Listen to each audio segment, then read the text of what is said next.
for us is to focus on the work, and that is going to be my main focus of discussion this time on politics. I want you to tell me which part of the country you're watching us from, and how is the political situation around you based on what is there. The Deputy President also had his first church service in Taita Taveta County with a host of other leaders from across the political divide. And it seems that the clarion call or the political drive right now is service to the whole nation. That must be the way the whole politics is being structured as we move forward. And that is going to be my discussion today on Eye on Politics. My name is Victor. See with us. Mike is back, and we are glad to have you. Mike, welcome back. Asante sana. It's been a minute since I've been here, but it feels good to be back. Welcome to the program. My name is Mike Migu, and of course, as Victor has said, the show is loaded for you. Today being a Monday, we have a lot in store for you. And one of the things we are going to look at is something that revolves around project management. You know, the world is witnessing a surge in projects which has become also a component for business completion. And also the aspect now is to have more project managers, but can the world meet the gap that is there? Because it's projected that by 2030, more than 25 million project managers will be needed. George Asamani, who is the MD for the Project Management Institute, Sub-Saharan Africa, will be joining me for that conversation. And after that, we'll also have a conversation on Family Check that revolves around religion and parenting. Just what is the impact of religion in parenting, and how do they relate? What is the nexus between the two? Pastor Pearl Blessing, who is the director of Star with Pearl, and also psychologist Njeri Ndaru, and also Dr. Hassan Kenywa, who is a lecturer of religious studies at the University of Nairobi, will be joining me for that conversation later on in the program. I invite you to tune in and stay with us here on KBC Channel 1. This is a Good Morning Kenya. Good morning, Marie. A very good morning to you and to all of you joining us from across the country. My name is Marie Ambo. I'll be bringing you up to speed in as far as the news is concerned, where there was a banditry attack where 2 suspected bandits were shot dead, as 3 gunmen also killed 3 people, and 12 brides and their grooms walked down the aisle in a mass wedding held in Marigat, that is in Baringo, and a call for unity dominates Sunday services. President William Ruto. I'll bring you details of all that in this particular bulletin. And we want to start with matters insecurity, where 2 suspected bandits have been shot dead, while unknown gunmen shot and killed 3 people, injured 5 others, and stole over 700 livestock in 3 separate suspected banditry attacks. The Sunday dawn attack in Bojidare area, that is in Isiolo County, resulted in the death of 2 people before the bandits with about 250 cows, 300 goats. And in the second incident in Hola Bule, bandits are reported to have stolen 19 herds of cattle, killed 1 person, and shot 2 others, including a national police reservist. Separately, in Samburu East, 2 suspected bandits were shot and killed by police officers who recovered 211 heads of cattle in their possession. The day will break with sounds of gunshots in Bojidare, Isiolo County, as an unknown number of gunmen invaded Manyatas armed with assault rifles. The gunmen will shoot indiscriminately, killing 2 people and injuring 3 others before stealing 250 cows and 300 goats. Deputy Inspector General of Administration Police Gilbert Masengeli, who led top Eastern Regional Security Team to assess the situation, says a multi-agency team of security officers pursued the bandits and recovered all the 300 goats and 30 heads of cattle. NPR, Kenya Police, as to NPR, the officers trailed and recovered all the 300 goats plus 30 cows. In a second incident in Holabule, armed bandits invaded a home and stole 19 herds of cattle. During the melee, 1 person was shot and killed, and 2 others, including a national police reservist, suffered gunshot wounds. I appeal to the members of the public and those affected to remain calm. The government, we are doing our level best to ensure that we recover those animals, and also those culprits who have done the heinous act be brought into book.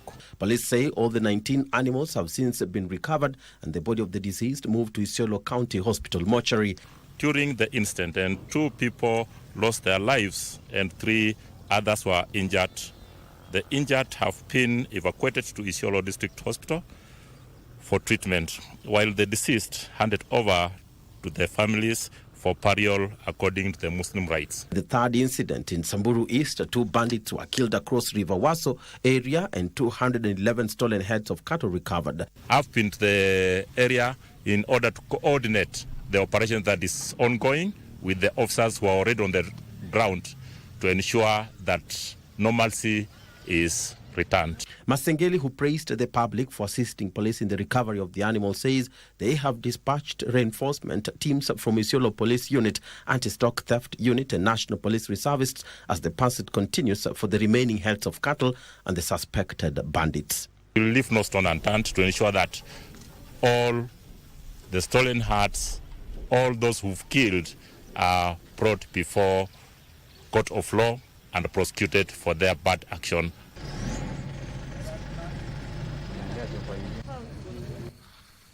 To matters unity now, where calls of unity dominated a church service at Ekambule Church of God in Quisero, Kakamega County, where President William Ruto joined a section of Western Kenya top leaders in calling for unity of purpose, devoid of tribal divisions. The leaders, who pledged their full support for President William Ruto's administration and vision of a united Kenya, further appeal to all the citizenry to move beyond the 2022 elections and instead focus on the country's development. At the Ekambuli Church of God in Quisero, Kakamega County, the message was clear. Unity is the key to country's development. President William Ruto, joined by leaders from Western Kenya, led the charge against divisive politics, with speakers emphasizing the need to leave behind the politics of 2022 and focus on national development. We want to support the president, aweke Kenya pamoja, Wakikuyu wapate, Waluya wapate, nyumba zote za Kenya zipate. Sisi tutamsaidia. Lakini ile vita yeye iko nayo ni kubwa. Vita ya kwanza atusaidie kubadilisha katiba ya Kenya. Kwa ajili katiba ya Kenya, rais anataka kutuletea mradi wowote, watu wamekimbia kotini, wanasimamisha. Na ni serikali, a national project. Mimi pia niko tayari na mstari wa mbele kuunganisha waheshimiwa wote hapa Kakamega, kwa sababu hivi sasa ni wakati wa maendeleo. Tunajua ya kwamba Mheshimiwa Rais, mambo ya siasa tulimaliza mwaka wa 2022 na hivi sasa ni wakati wa maendeleo. The leaders drawn from Western region also warned against divisive rhetoric, noting that the country must now shift its focus to nation building for the benefit of all Kenyans. Let us unite our country. And the unity of Kenya does not mean a threat to any community. The unity of Kenya does not mean a threat or exclusion of any community. Mama Nafula ambaye yako hapa, ile uchungu anasikia mtoto wake akikosa chakula ni sawa na Mama Njeri akiwa Nyeri na sawa na Mama Atieno akiwa Kisumu. We have more that unites us as a country than what divides us. I stand here with maximum respect kwa sababu ninajua ndani yenu kuna wengi ambao walichangia serikali kuundwa. Na maana ya serikali sio campaign every weekend. It is development. Presidency is a symbol of national unity. Ukiwa rais, wala ambao walikupigia kura, wala ambao hawakupigia kura, hao wote ni watu yako. Wala ambao wanapinga rais kwa sababu ya kuunganisha Kenya, sisi hapa Quisero tunasema washindwe. In his address, President Ruto also focused on key initiatives for national progress, particularly in the healthcare sector. He called on Kenyans to register with the Social Health Authority, emphasizing that the scheme will ensure equitable access to healthcare for all citizens, especially the vulnerable. Kila Mkenya ajisajili. Na mimi nafurahi ya kwamba Wakenya ambao wamejisajili kufikia sasa walikuwa milioni 9. Saa hizi wamefika milioni 14. Kujisajili tutajua kama serikali kama wewe uko na uwezo ya kulipa ama hauna uwezo ya kulipa. Na kama hauna uwezo wa kulipa, sisi kama serikali tutakulipia wewe. The president also reaffirmed his commitment to reforming the sugar industry following the recent signing of the Sugar Bill 2022.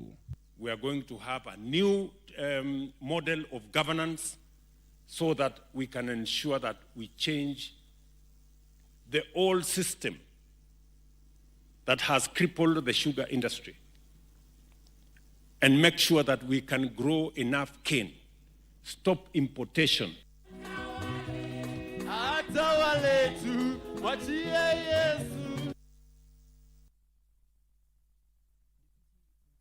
Matters economy, where Deputy President Kithure Kindiki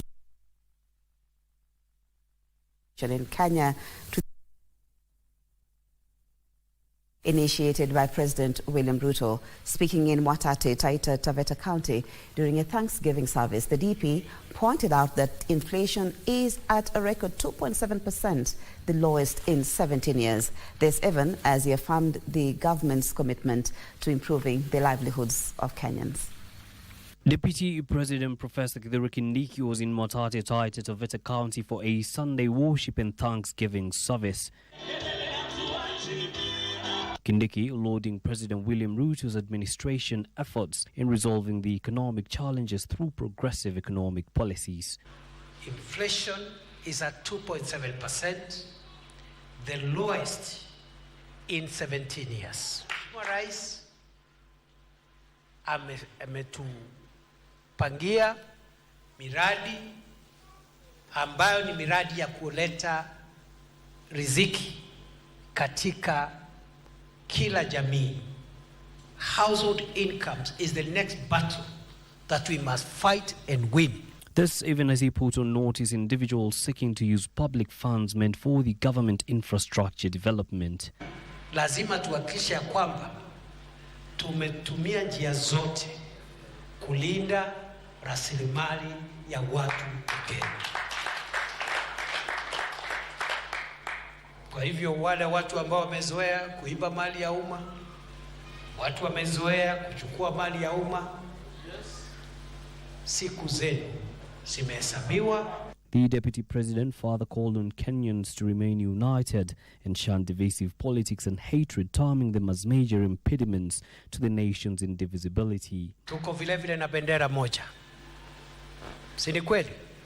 Na wimbo wetu wa taifa vile vile ni moja.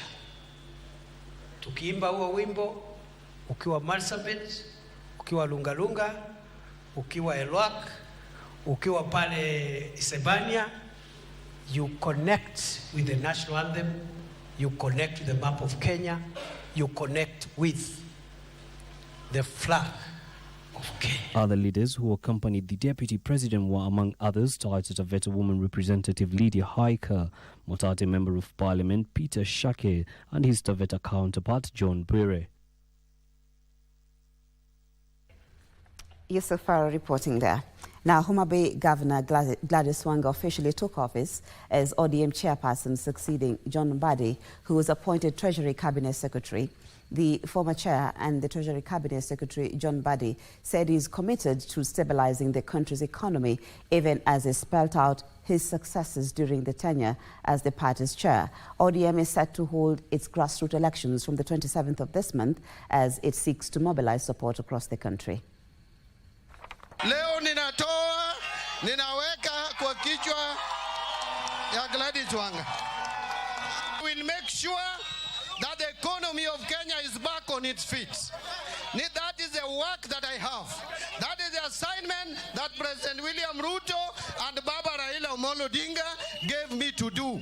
And I will do it diligently. We have donated our experts to the government. That does not mean that we have become part of the government.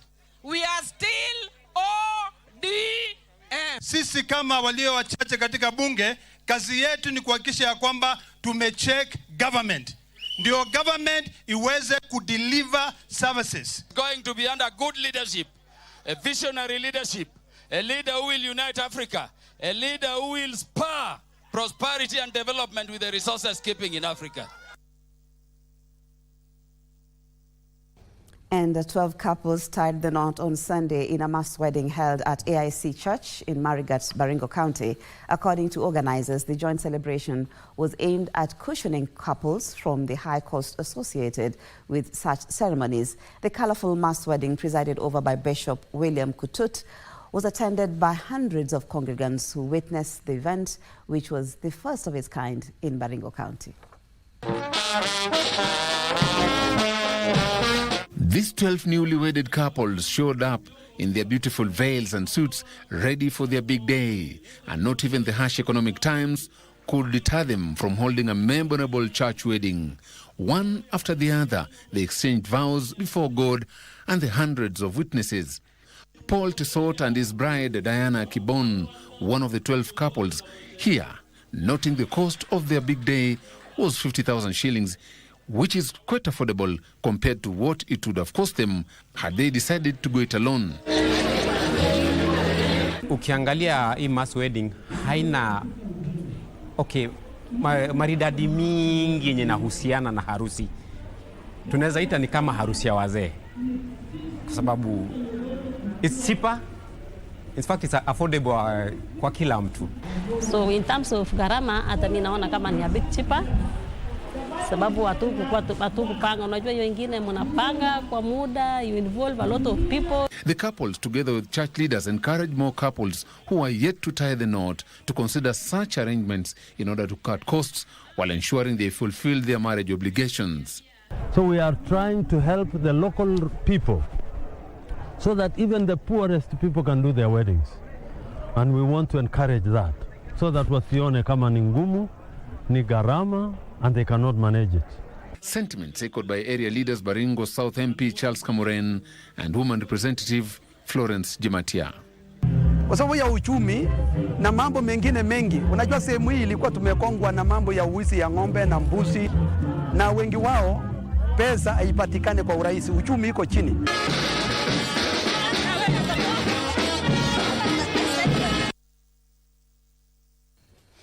Congratulations to the couples. Now we move on to the counties, where the Office of the Director of Public Prosecutions has defended its decision to withdraw high-profile cases, citing insufficient evidence and the need to protect taxpayers' money. Deputy Director of the Department of Prosecution Training Institute, that is Alois Kemo, explained that many of the cases lack the necessary proof to secure convictions. This and more in our continuous roundup. Over 1,000 cases have been withdrawn nationwide, with Deputy Director of the Department of Prosecution Training Institute, Alois Kemo, emphasizing that the decision is common practice, though it often garners attention when involving senior figures. Kulingana na mimi, hiyo ni ufisadi wa hali ya juu, kupeleka mtu mahakamani wakati hakuna ushahidi.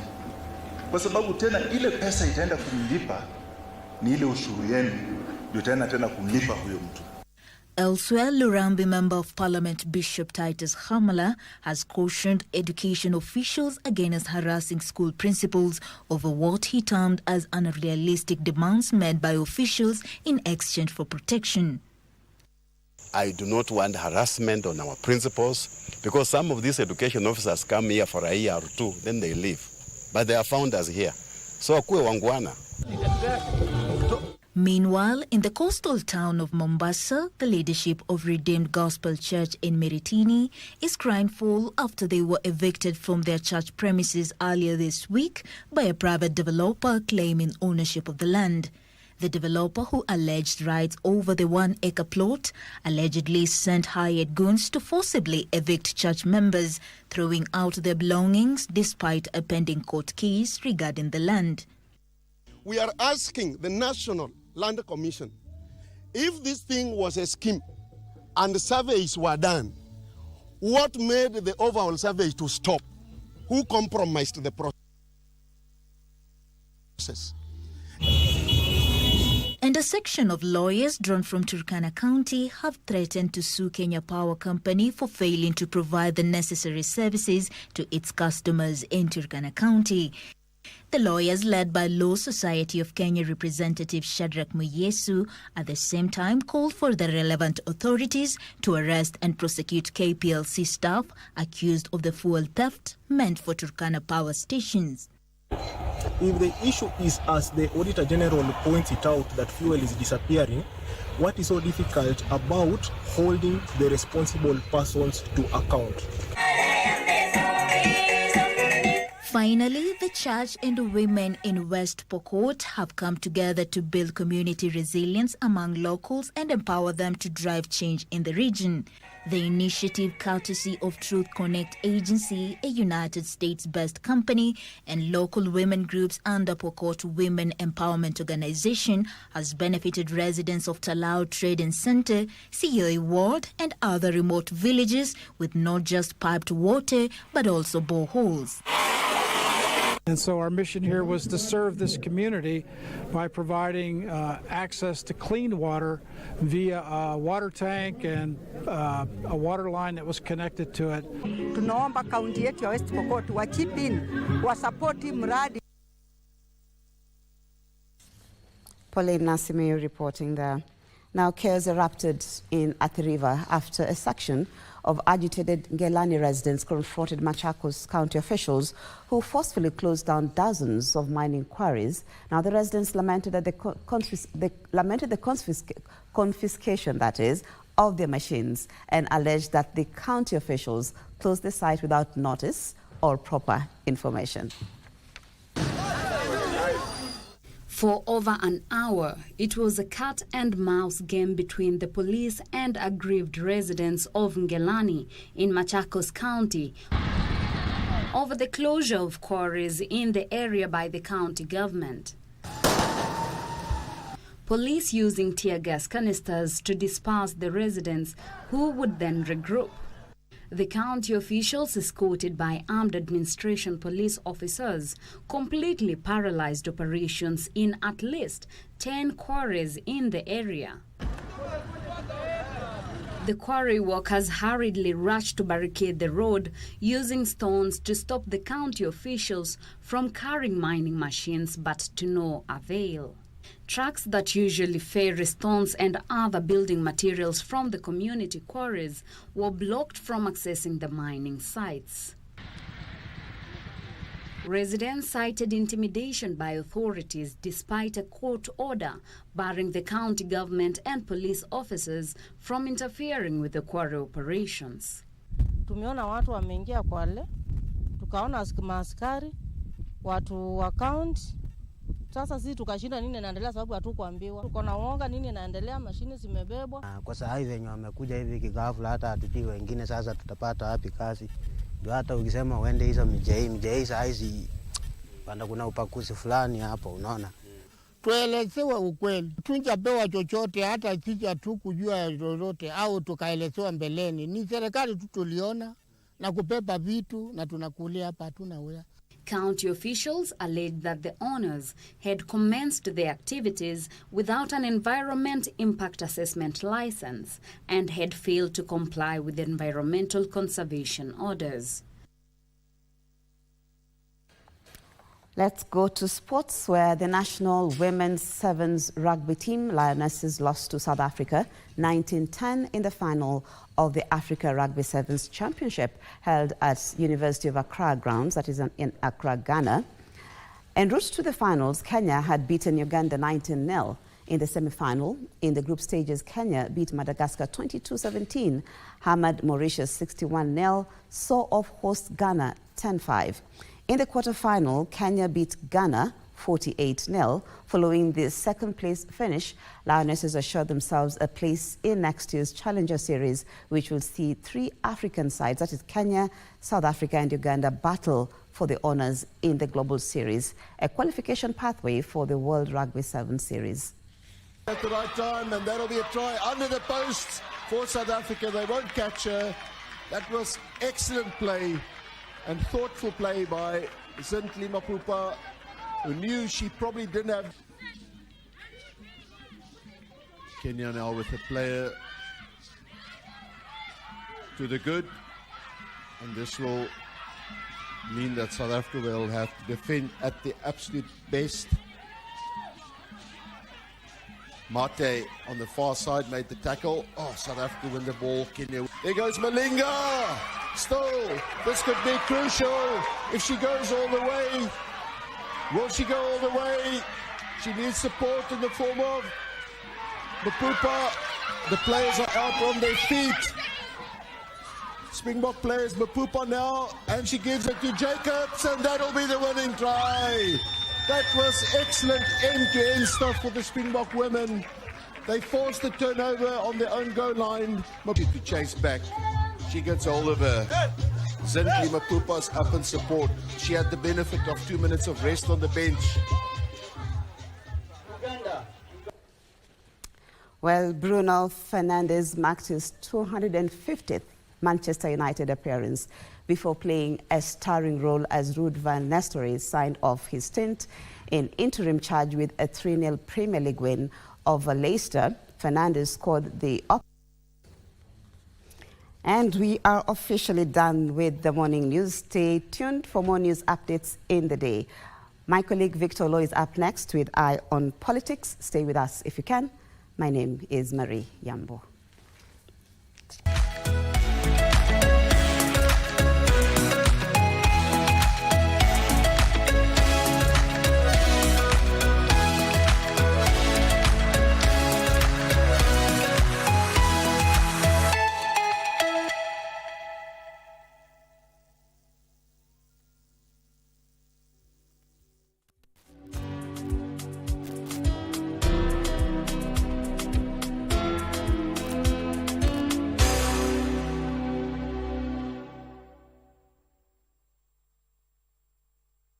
The Stars doing the pressing.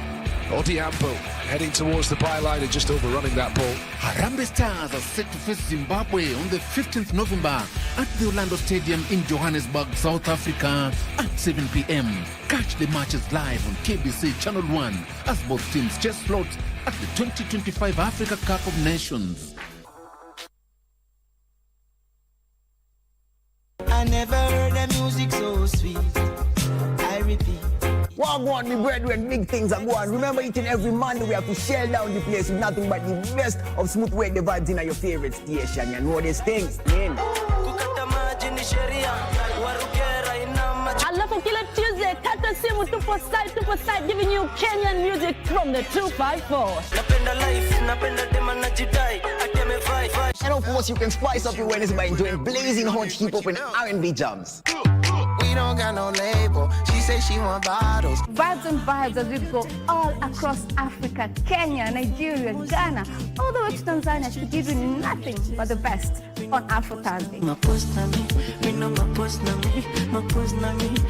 Make sure you make a date with us each and every single Friday with me, DJ_Liza Diva, DJ Colda, and me, Wanjiko. This is Club One Extra.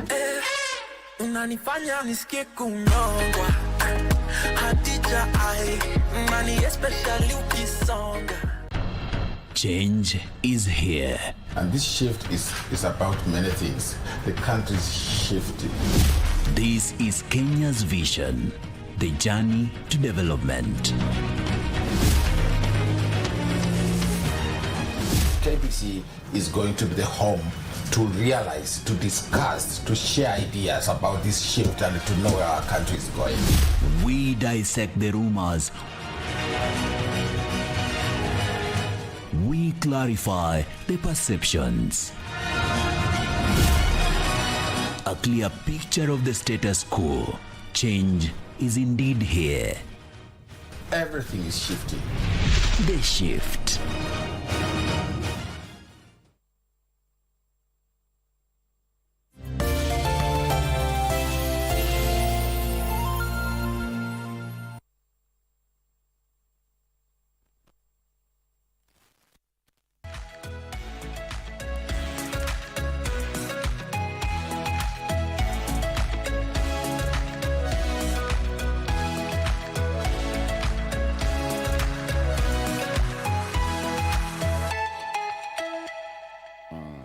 great to have you back once again. It's now 2 minutes past 7 a.m.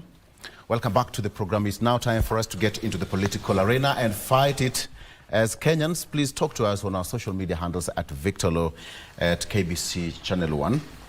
Today being Monday, it's always Eye on Politics, and I really want us to take a look and make sense of really what happened over the weekend, and most importantly, what we should be looking ahead to, because the clarion call right now and the discussion right now in politics is service to all, and nobody is supposed to be segregated based on their ethnic background or anything else. And that is now what political analysts and pundits say that is going to be the clarion call and a campaign tool moving forward.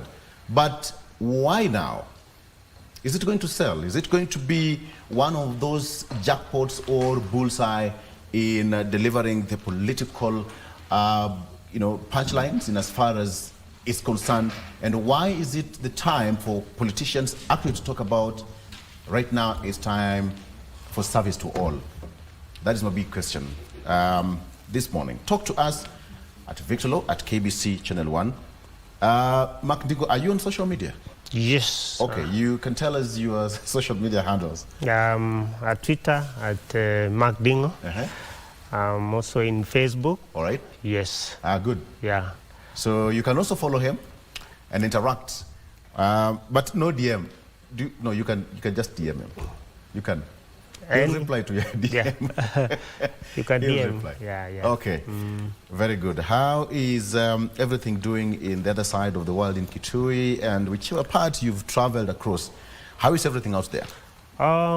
Everything is coming out well. We've received some little rains down there at Kitui, and we are expecting the rains to continue so that our people can continue cultivating and doing other things. Yeah. Okay. Allow me to ask you this question. There is this bridge that caused some havoc around 2 or 3 years ago. And Ziu. Exactly. Allow me to ask you as a permanent resident, how is it? What is the state of that bridge? The bridge is still not built. It hasn't been built yet.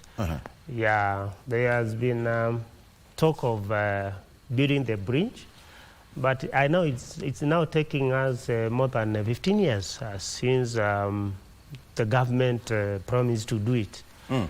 Yeah, and I think this is the high time the government become serious in doing this bridge, because it's a bridge which connects the other part of northern Kitui with the southern Kitui, and it's a major bridge which needs to be done so that the people can have some easy access to other parts of the county of Kitui. How long is it?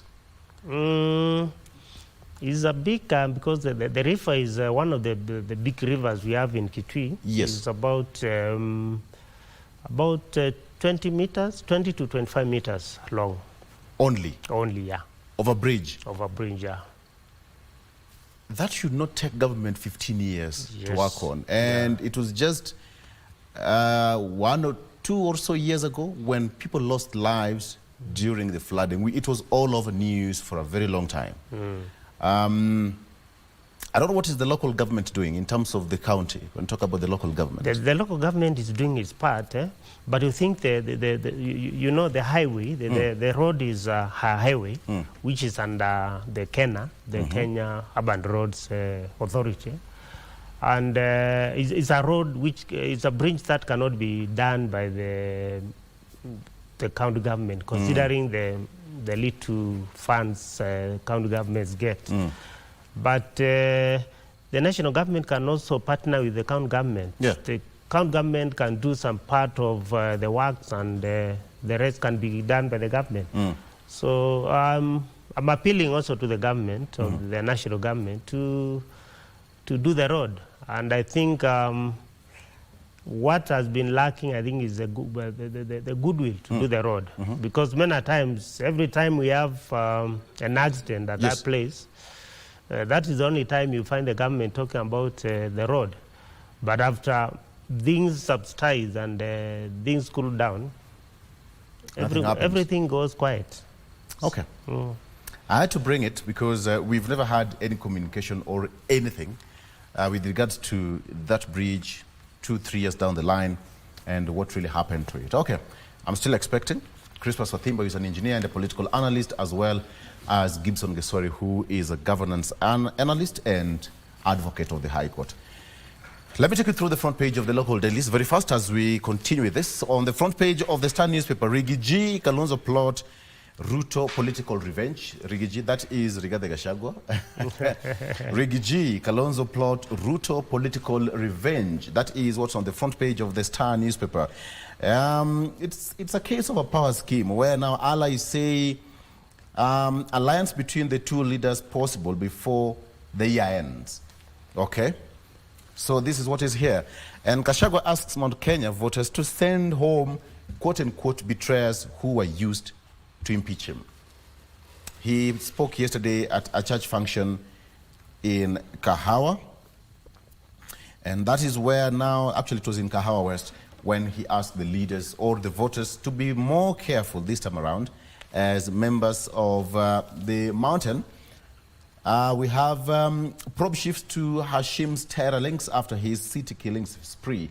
That is a suspect in connection with the killing or with the murder of 3 people in Eastleigh. That's around 2 weeks ago. And continuing here, 600 more cops ready for Haiti mission deployment after completing training. New bill seeks to lock out foreigners from Kenyan tenders to boost local farms. I think it was long overdue. But how effective will it be? CEC is among 7 top Nandi officers on the firing line over corruption and incompetence. But let's come back on the front page of the Star newspaper. Rigiji, Kalonzo plot Ruto political revenge. The key word is political revenge. Let me get your mind on this, Mark. Yeah, thank you. I know with the impeachment of Rigiji, there was political alignments were expected, and what is happening is not new.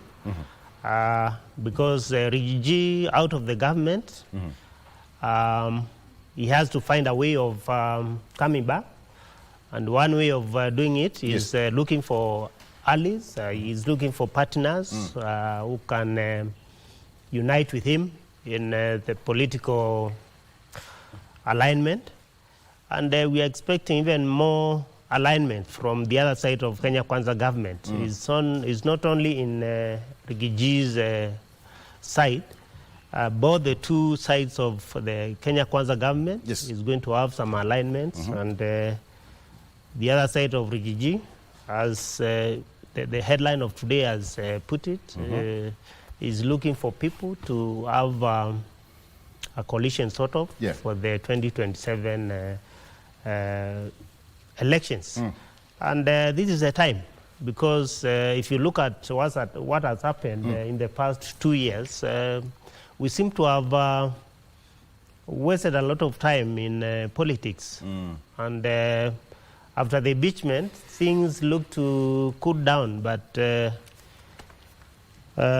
not for that long. Because moving forward, I'm seeing more alignments as in terms of political posturing. Because Rigiji, being a political animal, is not expected to keep quiet. He's expected to continue looking for friends who can either, if he's allowed to land by the court, he can also stand and vie for the 2027 elections. If he doesn't lie, if he cannot... Rigiji doesn't have that lifeline right now to fight. No, he doesn't have the lifeline, but you see, he has the case is still in court, and we expect... We don't know whether he's going to be allowed to run. It will depend with the outcome of the case. But having said that... I just need to question on that, because the moment he's impeached, the case remains active. unless the case is reversed and, you know, the Supreme Court, either whichever way you look at it, reverses everything. Sure, and he's impeached, yeah. but you know, he has a case. He's supposed to challenge the grounds of the impeachment.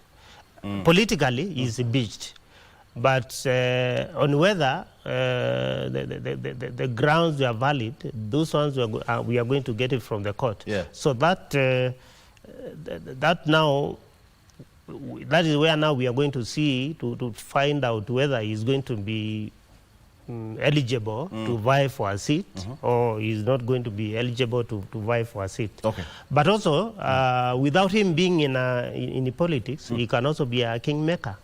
So for him to have some friends and to look for some allies, he can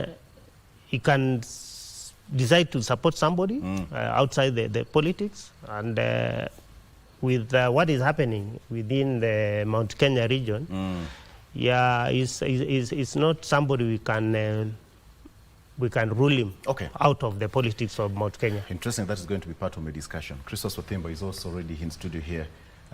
It's a rainy morning in the city. Karibu. Thank you so much. It's quite unpredictable. I mean, we were told it to rain, but you didn't expect it to be this early in the morning. Actually, yes. And when it rains, Nairobi roads shrink. Yeah.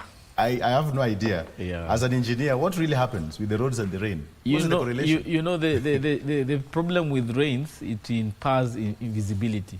So drivers, in terms of their ability to make maneuvers on the road, they kind of impaired, and that reduces the speed, and therefore at various junctions, people are not able to make movement as fast as they used to. So but where you take 5 minutes, you take 10 minutes. But I think even the dual carriage always become like a one-way. Yes, so but also we have a challenge of, because of the way we have constructed much of Nairobi, there is limited grain area. So the water does not proliferate into the ground. Most of the water finds its way on the roads. So most of the time, if it rains 5 to 10 minutes, you find there's a load of maybe 10 or 15 centimeters of rain already poured on the road, which is not a good thing.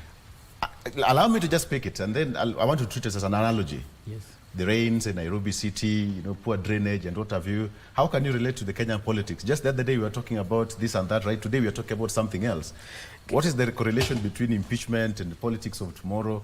But they're welcome to the program. Thank you so much. Thank you so much. Kenyan politics is seasonal. Yes. Every season has something to offer. So today we are experiencing the rain season. Yeah. December will probably experience some dry spell in January. So it's the same thing. Today is Gachagua. Maybe at the end of the year we'll be discussing something else, and at the beginning of the year we'll also be discussing something else. So it's a very seasonal it's a very affair. seasonal. The same way we are talking about the front page of the Star newspaper, where now the Star is trying to bring some headline that Rigiji and Kalonzo are trying to plot some revenge against Ruto. And we talked about the end of the year, and it's also here that political analysts and pundits say that probably that alliance could come before the end of the year. Yes, there is a possibility. Okay, the likelihood of Rigiji working together with Kalonzo has been seen. We don't know how possible it is. Yeah. But what is very clear is that the Mount Kenya region will remain very active politically over the next 2-3 years, because they feel that they are not part of this government. And even those who are in government, it is being alleged they are being sidelined. So therefore, the Mount Kenya region may be very active in the next 3 years in terms of finding its direction as a community, in terms of shaping its political space in this country, and shaping its future in this country. Yeah. Yes. Okay. Very quickly, onto the front page of the Daily Nation. The Daily Nation says that Ruto taxes create two classes of Kenyans. So it is again, case of Caesar, what belongs to Caesar. And now, since President William Ruto took over office 26 months ago, he has raided the pay slips of salaried Kenyans 3 times. 4 for those who earn over 500,000 shillings, who most recently in October, while the deductions have been effected on the pay of both private workers and public servants. Now, the latter have a soft landing from fat allowances and pay increments, which help to cushion them from the full impact of the new taxes. So what about those who do not have, the increments of the allowances and pay and all that? So that's why the Daily Nation has Ruto taxes create two classes of Kenyans, and civil servants now to get an automatic pay rise of 3% every year, automatic. A quick one, Tatu City was the inside story. You can take a look at that story. And the AU elections. Raila Odinga was officially unveiled in Addis towards the end of the weekend. Will Raila succeed where Gaddafi failed in his speech to have the United States of Africa? Mark, as you also talk about that, and Ruto taxes create two classes of Kenyans. Which class do you belong? I belong to N class. I wanted to have the third class, but now we only have two classes. So what do you make of this? I mean, the issue of taxes and economy and business in the country, perhaps this is the president's, that strong point in his manifesto and in his administration this first term. The policy of the president has, for the last 2 years, we've seen he has put too much on taxing, which I think is not the right way to do it, because it's always good to balance taxes with other things, because you can't develop the country with the taxes only. But they seem to be not getting it right, because we've seen even the Minister for Finance trying to bring back the proposals, the proposals which were in the finance bill, and I don't think we should be talking more on taxes. The government should look at other ways of raising revenue, and one of the ways is not to tax the people, is to reduce the leakages and the wastages in the government. Because whatever the government is getting from the KRA collection, I think is, if put in proper use, it can be enough, and we can save our people from these taxes.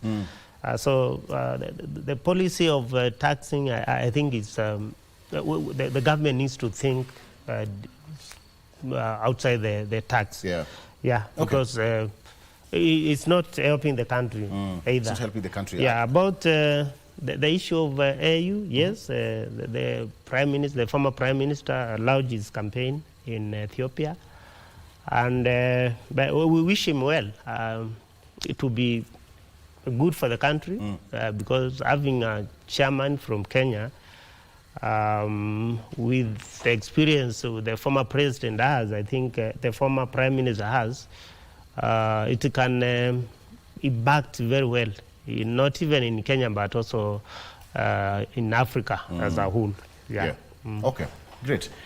Christmas, I mean, civil servants, we have now two-tier of Kenyans as per the Daily Nation. Let me give you a quick glance here. President Ruto first invaded the pay slips of salaried workers in February 2023.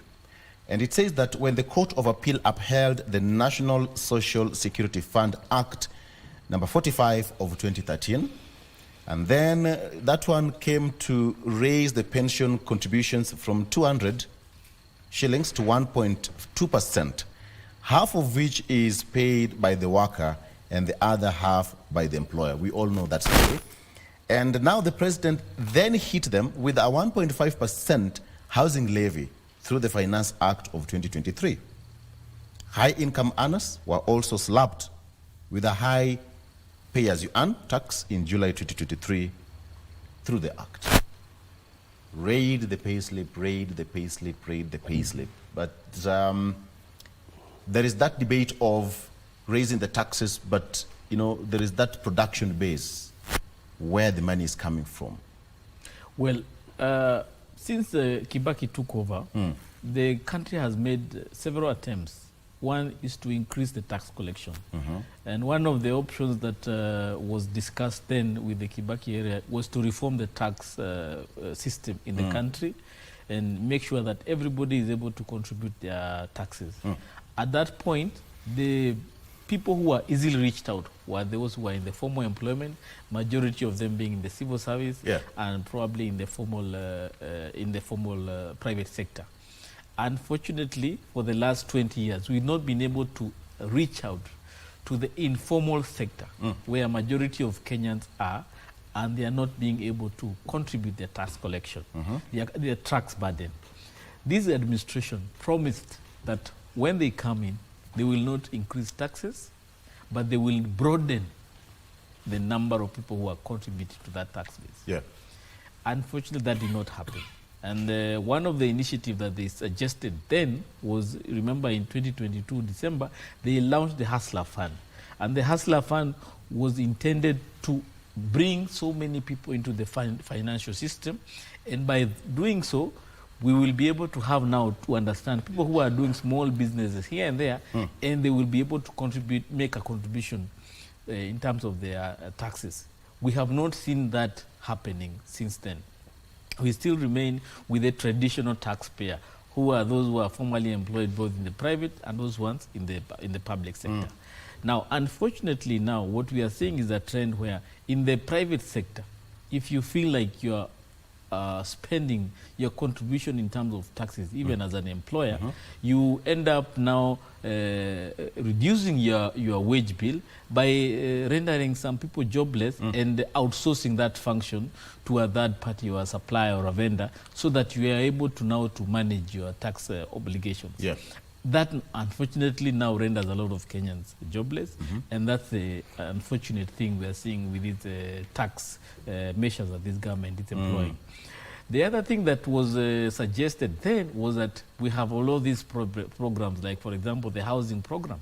It will create a pool of workers in the informal sector, and they'll also contribute taxes.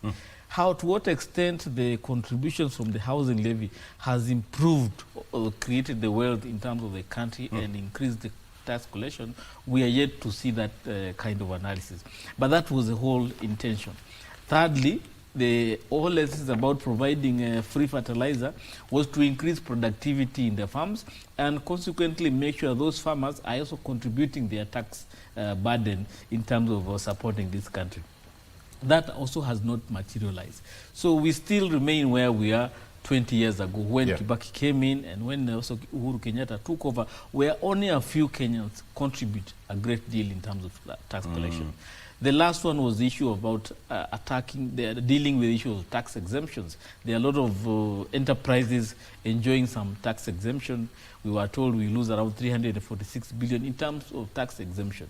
How that has then been reversed and now increasing the collection, we have not seen that happen. We still have stories of here and there people enjoying some tax exemption. So we need to understand, or we need to understand what is really believed in this country in terms of why we are not able to broaden rather than increase tax contributions from the few people who are able to collect, rather than increase the number of people contributing, but reduce the size of their contribution. A quick one, in under 1 minute. Why the salaried? Is it because it is the low-hanging fruit, so it's easy to pick and run away with pretty fast? In any economy, the salaried, anybody earning a salary and your employer is able to demonstrate by paying taxes that he or she has employed you, then you are an easy target.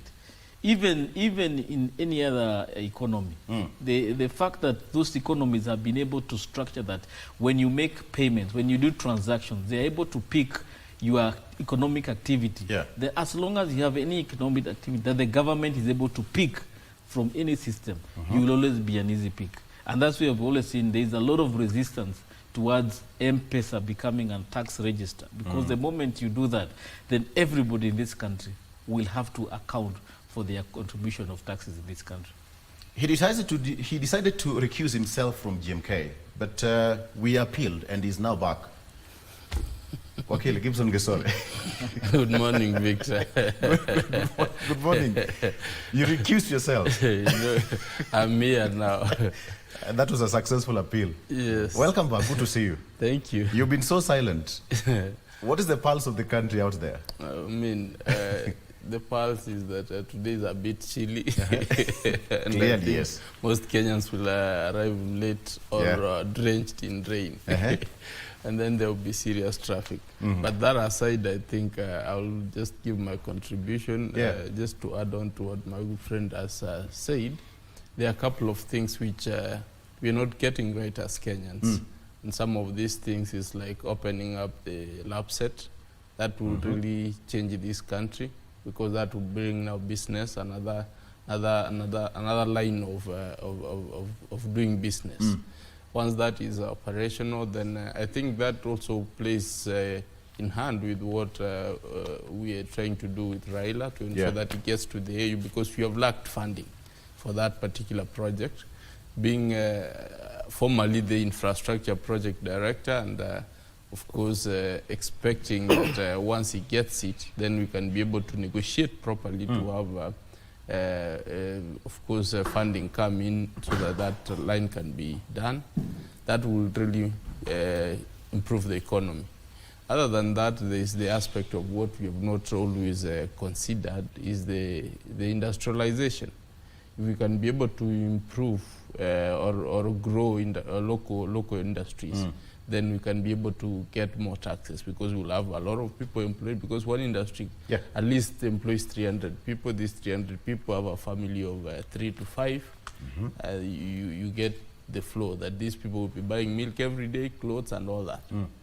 So if we look at this big project, there was also another very interesting aspect which we ought to have been actualized up to now, was the issue of the EPZs, so that we increase our exports.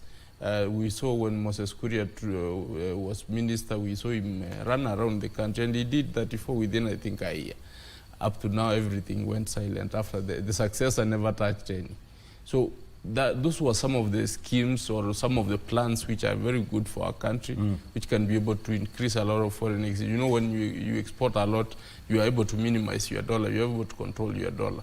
And even the imports, the things you import, you're able to import them at an affordable rate.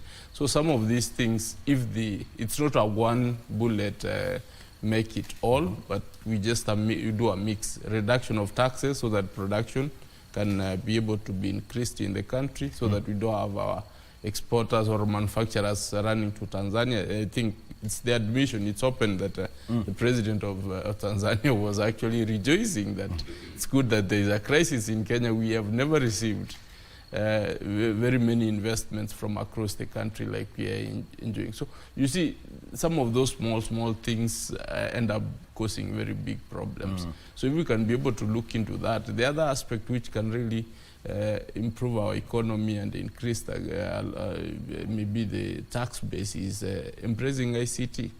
I mean, Wallo tried, but I'm not sure. I'm not sure whether we are really doing it right, the way we ought to have been doing it, because Konza City should be up and running by now.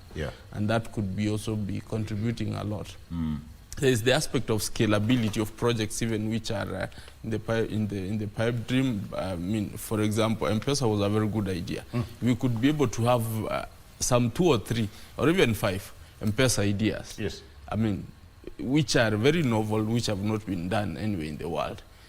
You can actually realize that we can change this country, and Kenyans have that potential.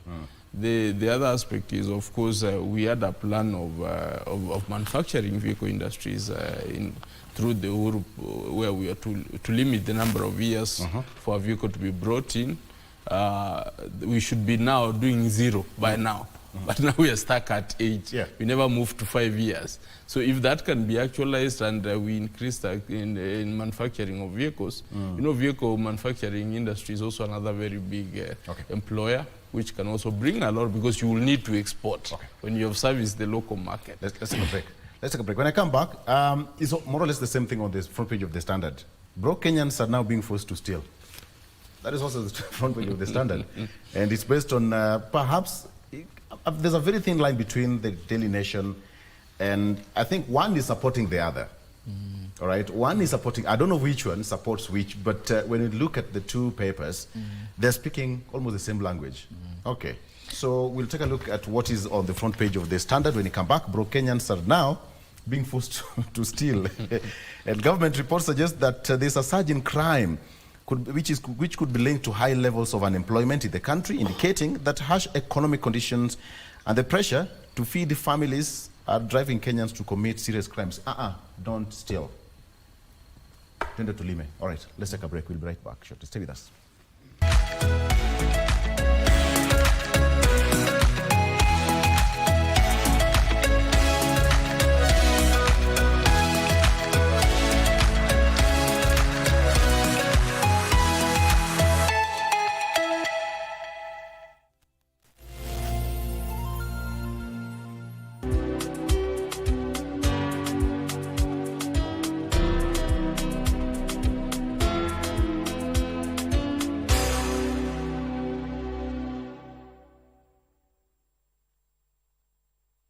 Are you a talented artist? Or are you passionate about a topic you want to discuss?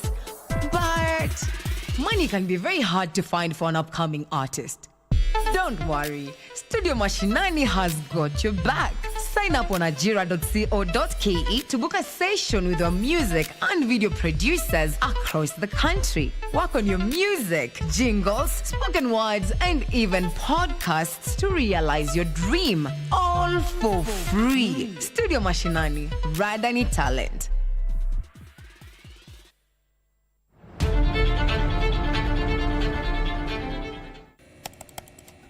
Technology has become a crucial part of our society. Without technological advancements, so much of our everyday lives would be drastically different. As technology develops, it strives to fulfill the changing needs of society.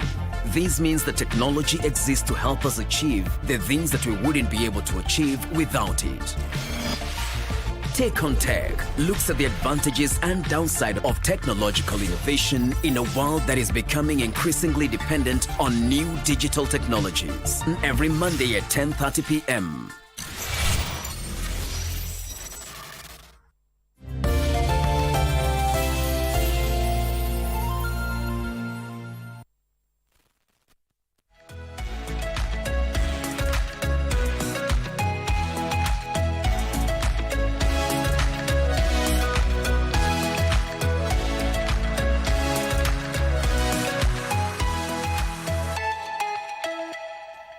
Welcome back. Broke Kenyans are now being forced to steal. According to according to the standard, serious criminal activities declined between 2019 and 2020 and 2021, but subsequently increased steadily to 104,769 in 2023-2024. That's according to the National Council of Administrative Justice survey. So there we have it, the good, bad, ugly of Rutonomics. Okay, gentlemen, you've broken it down, but the standard also is saying something different than President William Ruto's toughest assignment as he charts his third year in office is fixing the economy. He blames the sluggish growth of political intrigues on political intrigues, but with a new deputy president and a broad-based government, what does the future hold? There is a 6.7% fuel prices. That is, it came down from 6.7%, petrol by 4.3%. But the question is, there's an inflation of 2.7%, down from 9.2% in September 2022, and now this is where we are. And what is the exchange rate right now? 127 shillings. Actually, somebody said that it improved from 15 billion shillings to US dollar to 158, and now to 127. But now the question is, so what happens? They said that some people said out there that it was the impeached deputy president who was making things not to move it. So now we have this. I don't know what you think. Broke Kenyans are being forced to steal. Are you one of them, Mark? In a society where poverty levels are high, you expect a lot of insecurity. Perhaps not even directly. Yeah. Yes.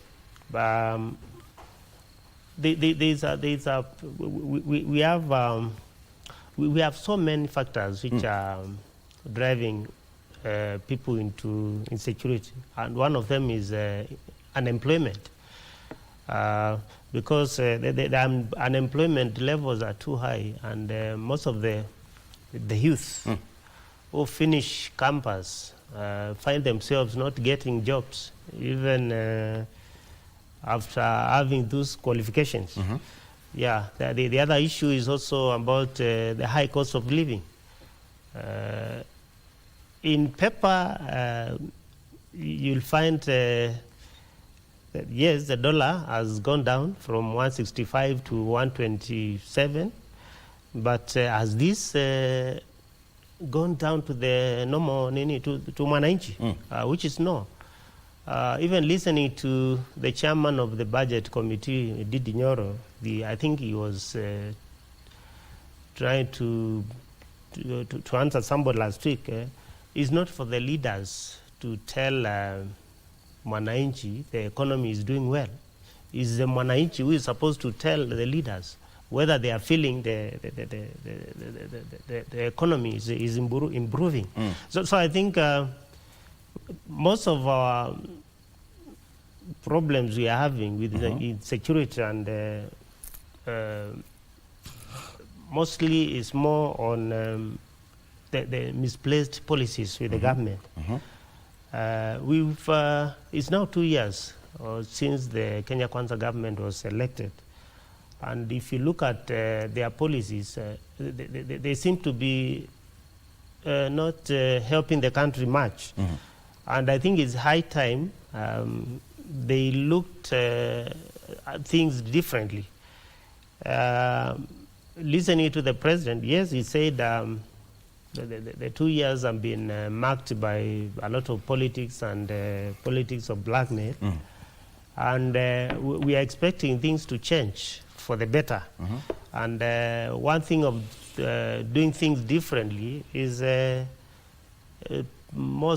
partly on governance. If they can change on most of the things, the problems we are experiencing, things to do with corruption, things to do with accountability, I think things can change for the better. Okay. Yeah. All right. Gentlemen, I'll come back to this later on so that we can also look at it, but it's almost the same thing that we discussed on the front page of the Daily Nation. My question is now, so the president spoke about the question and the politics of blackmail. Who was blackmailing the president, or who was blackmailing us?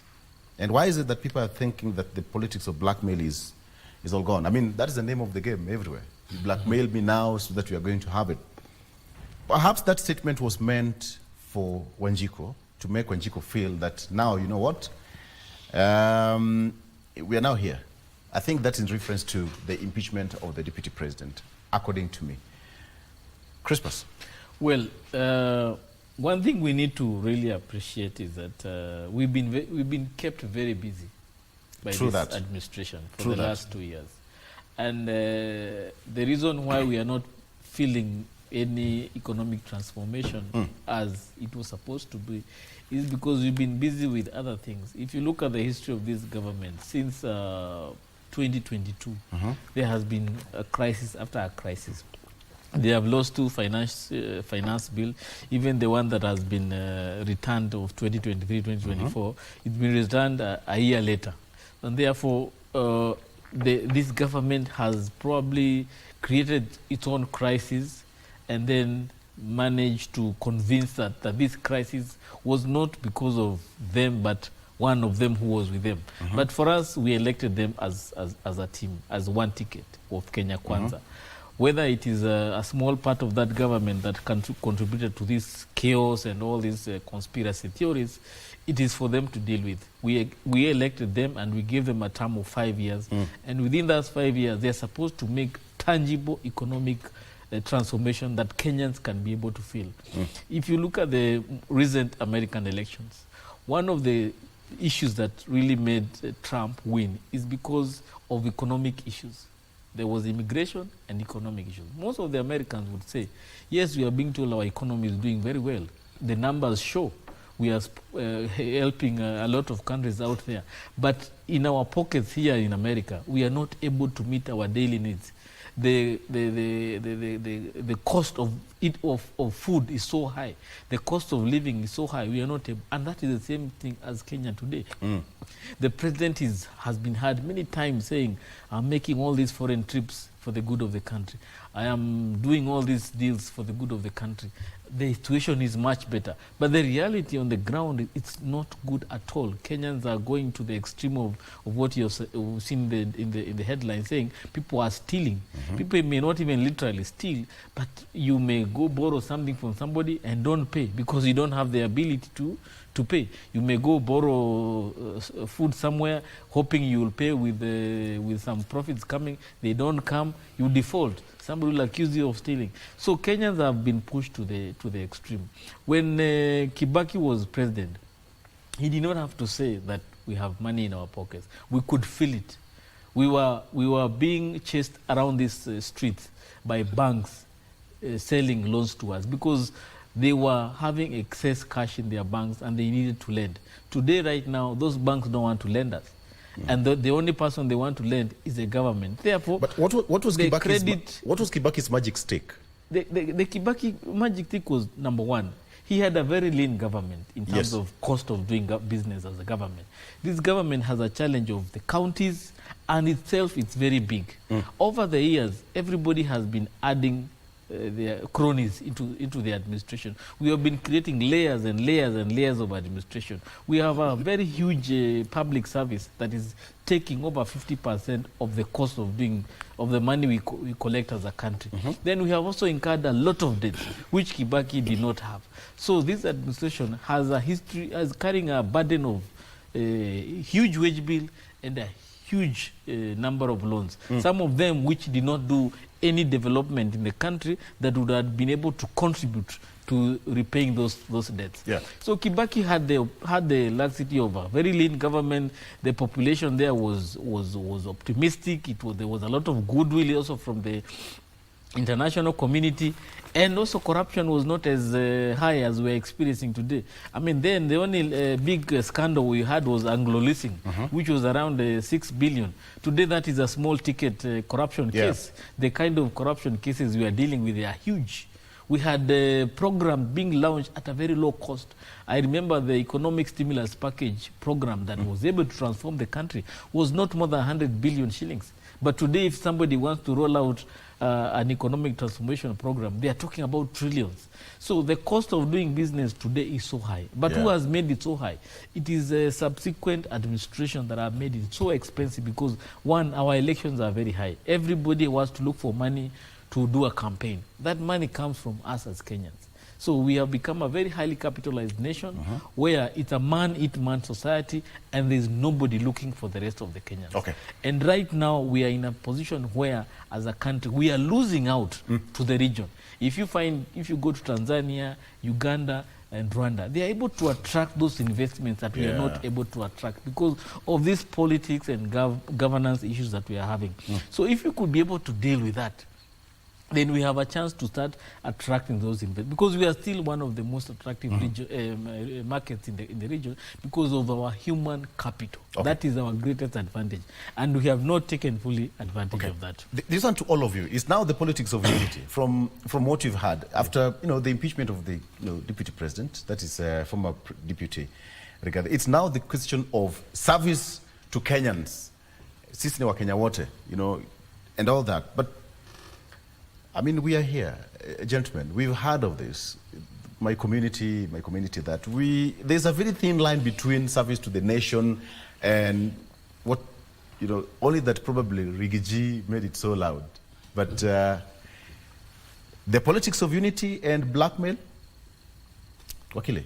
Yes, I think the president is trying to buy a new lease of life politically.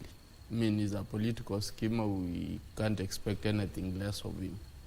And you see, after all the chaotic process of removing the deputy president, you need to tone down the politics, and that's what he was trying to do by going to the public and telling them, now we are going to start working. I don't know what the mandate which he was given at the start, where it went, because really It's not about somebody blackmailing you. I think somebody told him yesterday that when an economy improves, it's the president. When it fails, it's still the president. So you cannot tell us that it's because, yes, the buck stops with him. You cannot tell us that it's because somebody was blackmailed. How can you blackmail the president? I mean, you give orders, you run the country. So I think it was just a soft way of trying to come back and win back Kenyans, whoever might have disappeared from his squad of funds. And that I think we need to take it that whatever he says, he means it, because that's all we can count on. If it's all politics, then we have ourselves to blame and we will suffer for the next 3 years. But we honestly hope that in the next 3 years, he will be able to do something which he has not done from the last 2 years. So the politics of unity of president is a national symbol of unity. So that is what he's trying to claim back, because when the process of removing the deputy president kind of took some shine out of him. And that is something he's trying to mend now. It's important for us to do that because as Kenya, we know ourselves that when there's no peace, we cannot be able to develop. We cannot be able to do anything. I could imagine a situation with all the process of removing the deputy president and then Raila being on the streets. I don't think this government will have survived. So it's through the act of the grand national unity or the government of bringing in the people from the opposition. That's when he's been able to stabilize his ground politically, and then he's able now to even remove his deputy president, and that is, I think, what he's trying to build on and say now, I have no excuse not to do something for the country because I have all those things which could have hindered me are all within my control now. And we have seen some sense of optimism from even Mbadi, the treasury cabinet. He was in Omabe and he was saying he has no reason not to ensure that Kenya succeeds or prospers. Whatever magic stick he wants to use, I don't know, but we have seen him suggest some raft of taxation measures. Whether those ones are going to translate into meaningful economic growth is another thing. But for some of us, I think what we have talked about, you have had Crispus, we're not really walking in the right direction. We are making some decisions which are a bit unpopular. So how they see that translating, we are not all economists, how will they see that translating is really up to them, and we will be out there judging them at the end of the day. So now that we are here, gentlemen, because how will he sustain that momentum? Talk about the politics of unity. And for how long will this run? 1 minute, Wakili. Sustaining it, we've been kept very busy, as Crispus has said, for the last 2 years. Yes. I think it's the art of politics, that if you get into politics, you need to know how to play the tune so that you keep hyping the people. So that is not a problem for people who have been in politics long enough. Whether that translates into real economic growth, they will always be finding somebody to cast the shade on and say, you see, it's because of this, because of that, and then we'll be in 2023. Okay. Crispus, Rigiji said that Musione ni minyamaza, and you think that I don't know what I'm doing. I've learned my lesson and all that. So when you picked the two things, he's a very quiet guy right now. Perhaps he doesn't have the powers, the state powers that he enjoyed. But when you listen to how he's creating his presence, even out of power, he said that he's learned his lesson as number one. Number two, we need to be careful moving forward. Number three, moving forward, you don't need to trust anyone. But with the question and, the president's statement of blackmail and now the call of unity, how will these things play out? Because Mount Kenya is still also feeling they sent their son. So let me use that word. Much as nobody would want to talk about that, but they say that we are offering our son. And now their son is back home, probably not finishing the race as they expected. William Ruto is saying blackmail, while Gachagua is talking about betrayal. Yes. So it all depends with who buys what. In the mountain region, when you betray their son, they will do whatever it takes to protect that son. Probably in another area, when you blackmail their son, they will do whatever it takes to protect their son. So there will be galvanization of these communities. Everybody will have to pull on their side. So Gachagua will definitely take a lot of time to interact with this community and preach that gospel that we were betrayed and we should be careful with who we trust as our friend, and we should only trust God. So come 2027, our decision must be informed by only one thing, trusting God in terms of making that decision, not any other arrangement of trusting a fellow man or a fellow woman. So that is what is going to be sold over the next 3 years. To what extent that will help to build this country, I don't see. This country will continue being divided. We may end up to what we had in 2007, exactly 20 years later, where it is 42 versus 1 or 41 versus 1 or whatever it is. But definitely this country will remain galvanized between one section of the country, probably with the rest of the country. And that's very unfortunate because we have successfully done a change of the constitution. We have brought TNA and URP together. We formed Jubilee to heal those wounds. But now we are back to exactly where we started. Why is this? Maybe it's because Raila and Ruto have been finding themselves in one direction, where they were in 2007, where they came together and formed ODM, and they were against Kibaki and his cronies. So that's where we are 20 years later. And we have been kept busy as a country over the last 20 years and going back to the same place where we started. Unfortunately, as a country, we are losing out. Our economy is suffering the most. Our population is going very high. We are now close to 50 million, or already past 50 million. But now majority of those people are jobless. And the size of our economy cannot be able to carry us forward. We are having a lot of people struggling. And the only person who's benefiting is a politician because he's able to now use the poor man as a tool.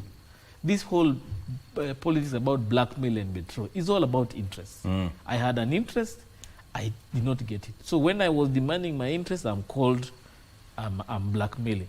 When I'm not giving this person his interest, I am betraying him. That is the whole narrative. But the most important thing we need to appreciate now as a country, we need to take lessons to learn about the politics of this country and be able to make good decisions come any general election or any by-election, that we should be able to elect leaders who are able to carry our interests, not their interests.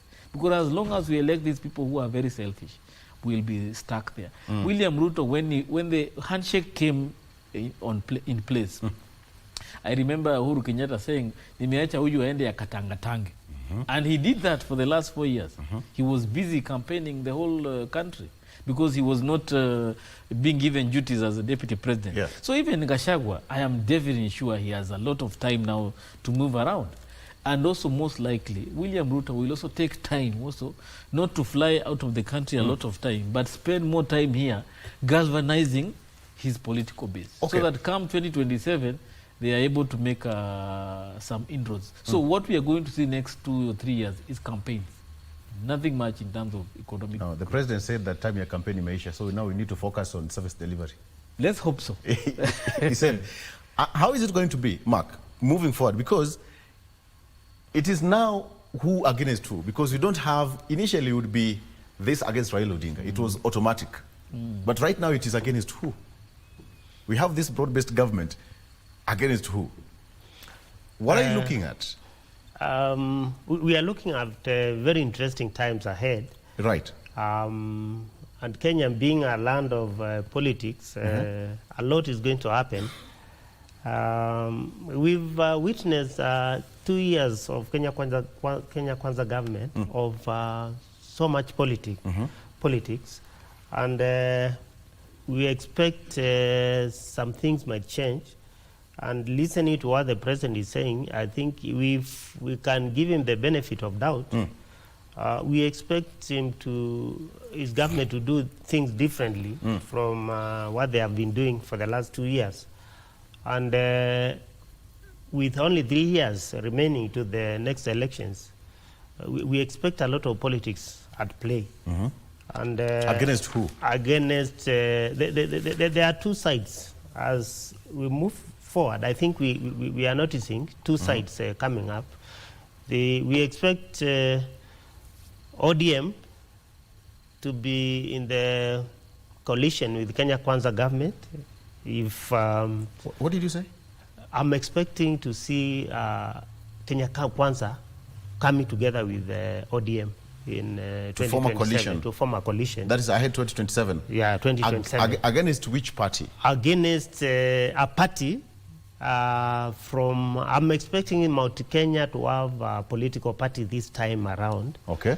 And that party is going to have a coalition with people like Alonso Musyoka and other like-minded people, maybe Natebea and others, against a coalition of maybe Ruto. That is a serious way of looking at it, bringing Natebea into the equation. Because if you listen to what the ODM MPs are saying now, there seems to be something which is cooking. Even the president himself, he seems to be, if you look at him, he seems to be confident of 2027.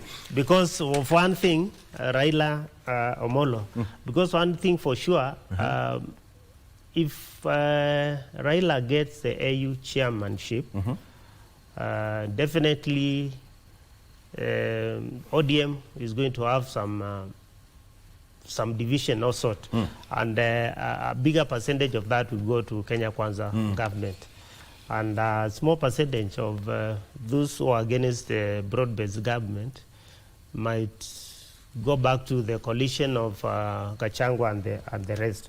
So I'm seeing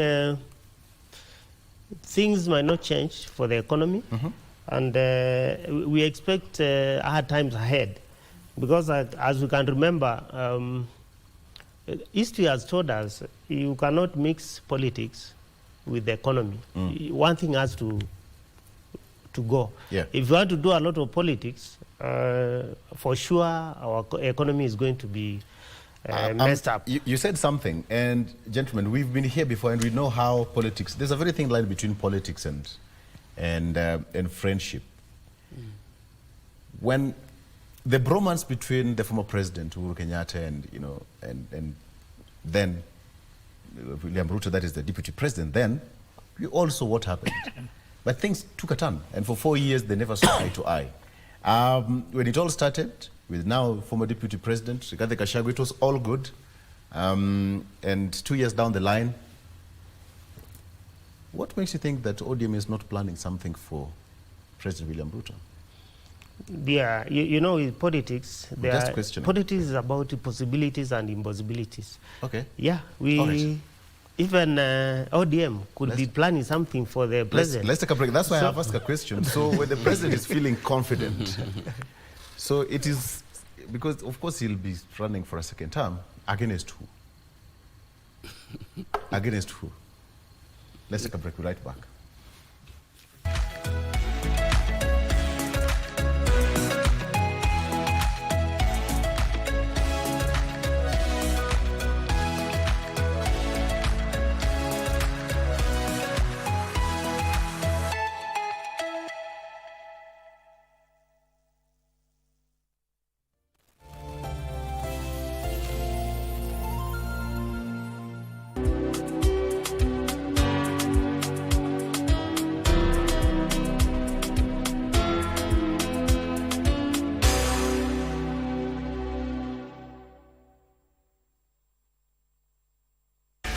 Stars doing the pressing. Odiambo heading towards the byline and just overrunning that ball. Harambee Stars are set to face Zimbabwe on the 15th November at the Orlando Stadium in Johannesburg, South Africa at 7 p.m. Catch the matches live on KBC Channel 1 as both teams chase slots at the 2025 Africa Cup of Nations.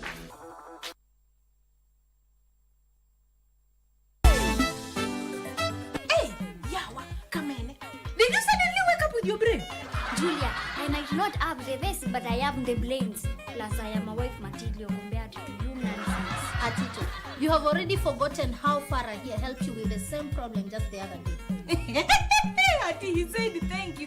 Farah, it sounds like utalalia sante kama mattress. Julia, so all your friends are pregnant? Chakula baridi. That is ultimate revenge. Speaking of cold foods, I never heard the music so sweet. I repeat. Well, go on, me brethren, big things are going. Remember, each and every Monday we have to shell down the place with nothing but the best of smooth way the vibes in your favorite station. You know these things, man. Alafu kila Tuesday, kata simu tupo side, giving you Kenyan music from the 254. And of course, you can spice up your Wednesday by enjoying blazing hot hip-hop and R&B jams.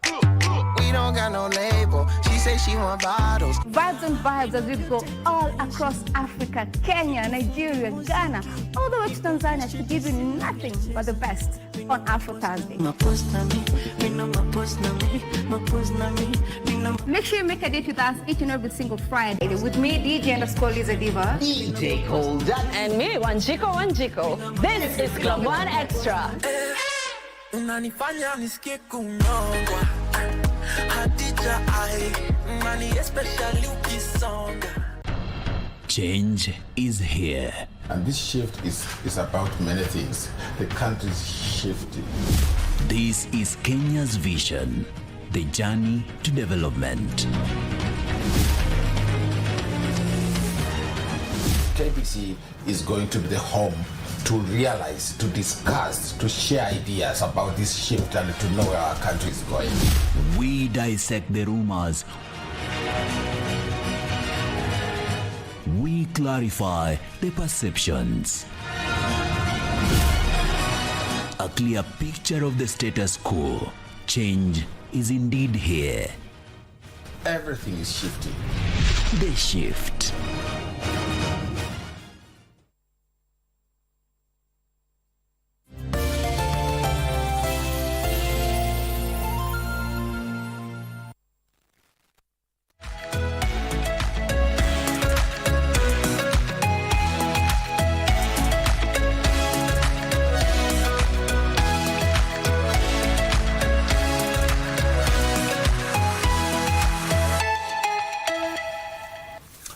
Welcome back.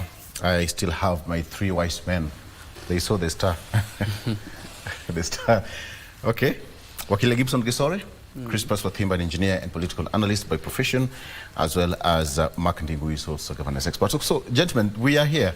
Allow me to ask you this question again. So, what is now left? I don't know why you don't want to ask this. You answer this question. It is who against who as we move forward, because as it is, there is no common enemy as we speak. It's like the enemy has been dealt a blow and we no longer have a common enemy. But that is a very dangerous society to live in, where there is no enemy. You won't gauge whether yourself you are moving, you're developing, or there's somebody to criticize or to critique. It must be an interesting society, Mark, where you don't have enemies. Sure, but I think you've asked who against who. Yes. Yeah, we should also be alive to the fact that Gen Z are still a force to reckon with. They might have kept quiet, but I think in the coming years, yeah, they will play a big part in the elections of 2027. So I think whoever they are going to support will have upper hand. And politics being politics, you can never rule out surprises. Very few people expected Donald Trump to win, but he won. And majorly, he got a lot of votes from the youth who have not been voting. So we are expecting, even in Kenya, in the coming 2027 elections, the youth will have a say in that election. And for now, politics, 3 years is a lot of time in politics. We cannot say Ruto is going to run against this or that, because I'm sure a lot is going to happen. A lot of alignments are going to be formed. A lot of coalitions will be formed. And we expect a formidable force from the opposition to run against the president. So we expect a split towards the end of 2027? Yes. Is the president aware of this, Crispus? Well, because he's been there before. The way we know William Ruto is that he sees very far. So even what we have gone through today is something the president must have seen. Because remember, back in 2022, May, the people who he gave the task of making a decision on who will be his deputy president candidate told him, we want Kithure Kindiki. Majority told him, we want Kithure Kindiki. When he gave the parliamentarians the chance to pick somebody from Mount Kenya, the MPs from Mount Kenya then, majority of them chose Kithure Kindiki. But he went for Gachagua. So there must be something he wanted to do with Gachagua then. Probably it was time bound. And at some point, he had a plan to let him go. Probably that letting go was not supposed to be as messy and ugly as it has been. But unfortunately, it has been very ugly and it has political consequences. So for me, I don't think he doesn't know where we are going. He's already has a plan. In terms of how the Gen Zs will play into this, he has learned his lessons about the preparedness in terms of this whole movement of young people and how disgruntled they are. So therefore, he will also approach 2027 very much aware that the Gen Zs might be a force to reckon with, and therefore he must prepare on how to tackle that movement. In terms of what was motivating this movement, what was fueling this movement, who was resourcing, we don't know exactly. We may not really know, because he started by talking about Ford Foundation. Then the other day we saw him at the Ford Foundation office saying nice thing about them. So we don't know really who was fueling that movement. And now with these elections of the US, where the Democrats are no longer in power and Trump is not interested in Africa. So all these nice things that we were looking forward to get because of his good relationship with the US and the West, definitely there is a tilt in terms of the imbalance, in terms of his positioning as a country. Because what Kenya was doing was positioning itself as a NATO ally, so that everybody from the West who wants to come to Africa, they go through Kenya. That also has, I'm sure, has destabilized the plan for this administration. And therefore, probably now, he's relying on Raila getting the AU seat and now being able to reinforce Kenya's position as they get towards coming to Africa. So the politics of 2027 will not just be shaped by local issues. For me, I believe that politics will also have a regional implication, because also the regional leaders have also had a taste of William Ruto's leadership. And probably some of them are not happy with the way he does his business, and there are those who like the way he's doing his business, so they may come to support him. You know, when you're a first-time candidate, people don't know you. But right now that you've been a president, even the regional leadership, the international community will have a contribution in terms of the narrative they'll support in shaping the president of those countries. Because there are people who will lose out over the next 5 years, over the next 3 years, or they have already lost in terms of doing business in this country. And they know Kenya is a place where we put our money, in 2-3 years, we get something out of it. All these narratives about tea reforms, coffee reforms, tourism, infrastructure projects, there are people who are losing out, and there are also people who are gaining. And they will contribute towards making that, helping Kenyans make that decision. Sometimes that decision is not always entirely a Kenyan decision. It is a decision made by so many other factors. The media, the international community, the local politics, how it is shaped. And now we have the county politics, where governors have also a very key contribution in terms of supporting the head of state secure the ticket of being the president of the country. So there are so many things that will come to shape, and we may not even have a candidate to vie against Ruto right now, but by the time we reach 2027, one will emerge. So let us wait, let us see how things are, and I'm very sure Kenya will find somebody to... And you're sure Kenya will find somebody? Yes. Okay. Is it possible to have Rigathi Gachagua unite with former President Uhuru Kenyatta? With politics, we cannot rule out anything. we cannot rule out anything. But remember, Gachagwa's story is not clear yet, whether he's going to be put in political prison for 10 years or not. So we can only wait and see. As Crispus has said, that politics is a wait and see game. And for but sure in 2027 we will get can influence from the fence, just the other side. And I think for the unity of Mount Kenya and for Mount Kenya to speak in one voice, it's important that the two unite. Yes. Whether that happens is something we will have to wait and see. And I think for Gachagua, really, he needs Uhuru Kenyatta. I don't know whether Uhuru needs Gachagua. So that is how I see it. But what I want to say is that, you see, we are in a very interesting kind of situation, because I want just to highlight something which Crispus has said, that the decision of how we move forward is not solely on Kenyans. It has a lot of international play.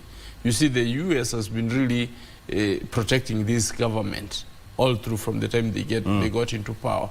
I think the US ambassador reported a few days before the president took power.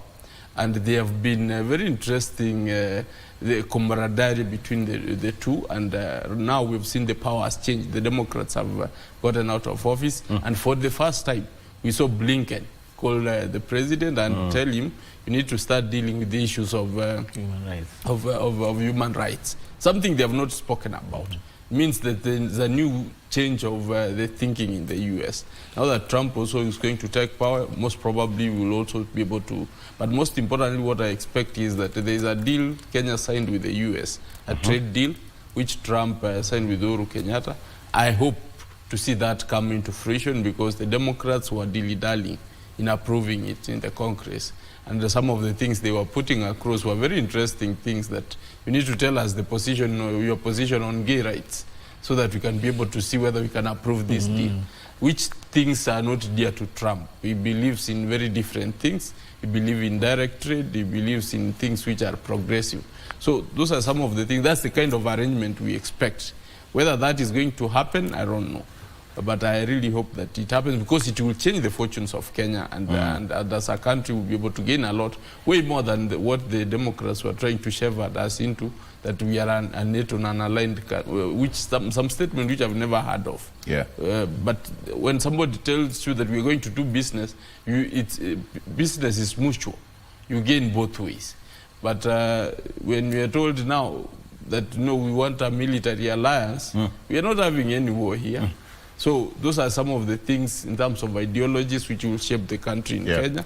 And we also expect that we expect Ruto to be doing more business with the East African community and the African country. I was looking at the index of countries which are doing business, African countries doing most business with African countries. Kenya was not even in the top 10. Our friend Tanzania is. So that tells you there's something you're not doing right. So we need to improve that and be able to do more business within the African continent. We have the African free trade area. We need to capitalize on that, because that is you're doing business with your brother. It can never go wrong. But when you are waiting to do business with another distance friend, you cannot be sure how that goes, and a lot of factors come into play. So if we can be able to embrace some of those few things, we can be able to have a very different country. Okay. So now we are here. We are making progress, and a couple of leaders are talking about constitutional change and etc., etc. But gentlemen, we saw how the 2010 constitution was put to some serious test in the last 2 months. And I know this is a point that, lawyers like you also went back to some class to talk about this, talk about that, the possibility of this, possibility of that, parliament, executive, and etc. I believe, Wakilis, you went back to some serious study. Yes, but yes. Think of it this way. So now that that part of the constitution was tested and has been fully activated, it has worked. So can we say that the Kenya constitution is good, or we still need to work on part of it, a couple of it, now that it was put to test? For the last... because there's that debate of changing the constitution as it is. For the last 14 years, I think we've had the new constitution. A lot of good things have happened. And a big percentage of the constitution has really worked. One area it has really worked well is in devolution, because we've had counties having their budgets, though not getting the funding in a good time. Yeah, we've seen a lot of development across the counties down to the Mwananchi. Yeah. And there are also some other areas we need also to look at the constitution. One of those areas I think is on our governance structure, because we've tried to introduce the Prime Minister's post informally, and I think this is a high time now we need to entrench it into the constitution, so that we have this expanded government. Our Kenyan society, being tribal as it is, will go a long way in helping our country have a unified governance system, whereby we can have a Prime Minister and the two deputies as proposed by the Bomas and the Kilifi draft. Other areas I think we need also to look at is when the new constitution came, we were trying to reduce a lot of powers from the president, and I think a lot also need to be reduced from the part of the president, because the presidential system as it is in this constitution, I think is not it's not doing well to our country, because we're having so much power is vested in the president. So if we can spread that power to the Prime Minister, to the Deputy Prime Minister, I think it can help our country. Okay. There's also the issue of the issue of the county government share, which has always been at 15%. So we need to change that and put a figure like 30 or that 5%, which is supposed to be anchored in the constitution, so that we don't find a situation where every other president, when he comes to power, he dictates on the amount of monies which is supposed to go to the counties. So I think we need to look at so many things so that we can make which was also suggested in the BBI report. Yeah.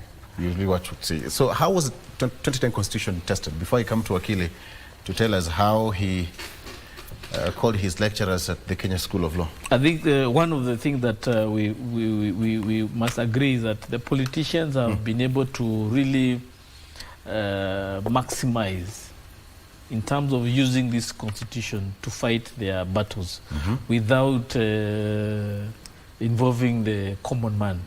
Ideally, in a different dispensation, the removal of such a person who was elected would have been very ugly and messy, with street protest and destruction of property and life. But with this Katiba, we have seen it is easy to remove somebody without any loss of life or loss of property or loss of... So that I think is good. But unfortunately, it has also given politicians so much power that they can be able to abuse that power, even to remove people who are good or protect those who are bad. The same constitution was not able to remove cabinet secretaries who had issues of corruption, but it was able to remove deputy president who was perceived to fuel disunity in the country. So that also is something is conflicting. So it appears today it is easy to use this constitution to fight leaders who show no respect, who are patriotic, and who don't promote unity. But it's very difficult to use the same constitution to jail somebody who steals from the public coffers. That for me is where I fail to reconcile with this constitution, because for the last 15 years, headline after headline, corruption has been very big. But we have not seen any meaningful conviction coming out of this constitution.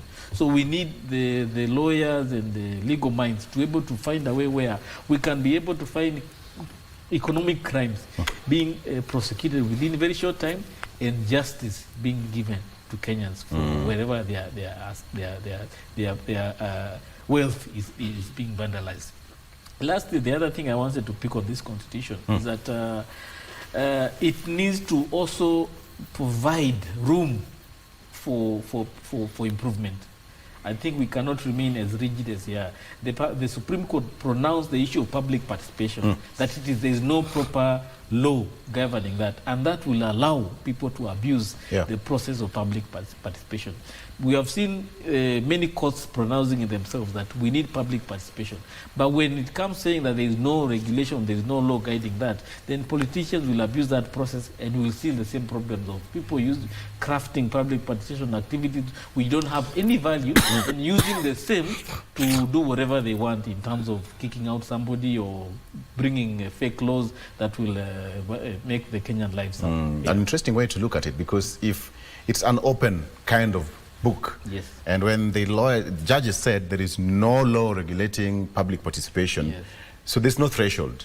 Could be like 2, 3, or even 10 people publicly participated, and that's it. So perhaps, Wakili, now you'll craft a way of making your cases without using public participation, now that that has been outside there. But how did Kenya learn through all this with the 2010 Constitution and even the legal fraternity? What did you learn from there? I mean, there are a lot of things to say there. I have my reservations on the declaration by the court on public participation, and I think that evening I had to, when I was watching that news, I just almost lost my mind because I don't think that is the position I hold constitutionally in regards to what the court declared on that particular day. Yes. From where I sit and a couple of people I've interacted with, there is a very robust argument that there was amending of the constitution through the back door by a stroke of the pen, and that cannot be allowed. And that being the Supreme Court making such declaration, it's very dangerous because the courts below are bound by that decision. And when they are bound by that decision, then it means we are doomed, or we are caught in the gutters with that decision, which some of us believe that does not hold much constitutional truth in it. And I'm sorry to say that. But when you also make a decision and say there's no public participation while there is an enabling constitution, which is alive and well, it means you are considering that the constitution is already dead. Because there's a whole section which talks about public participation. It gives the guidelines, talks what it's upon the courts to interpret the constitution, not to amend it. So I think we lost a chance there, and that is giving rise to politicians now to go and shepherd the process.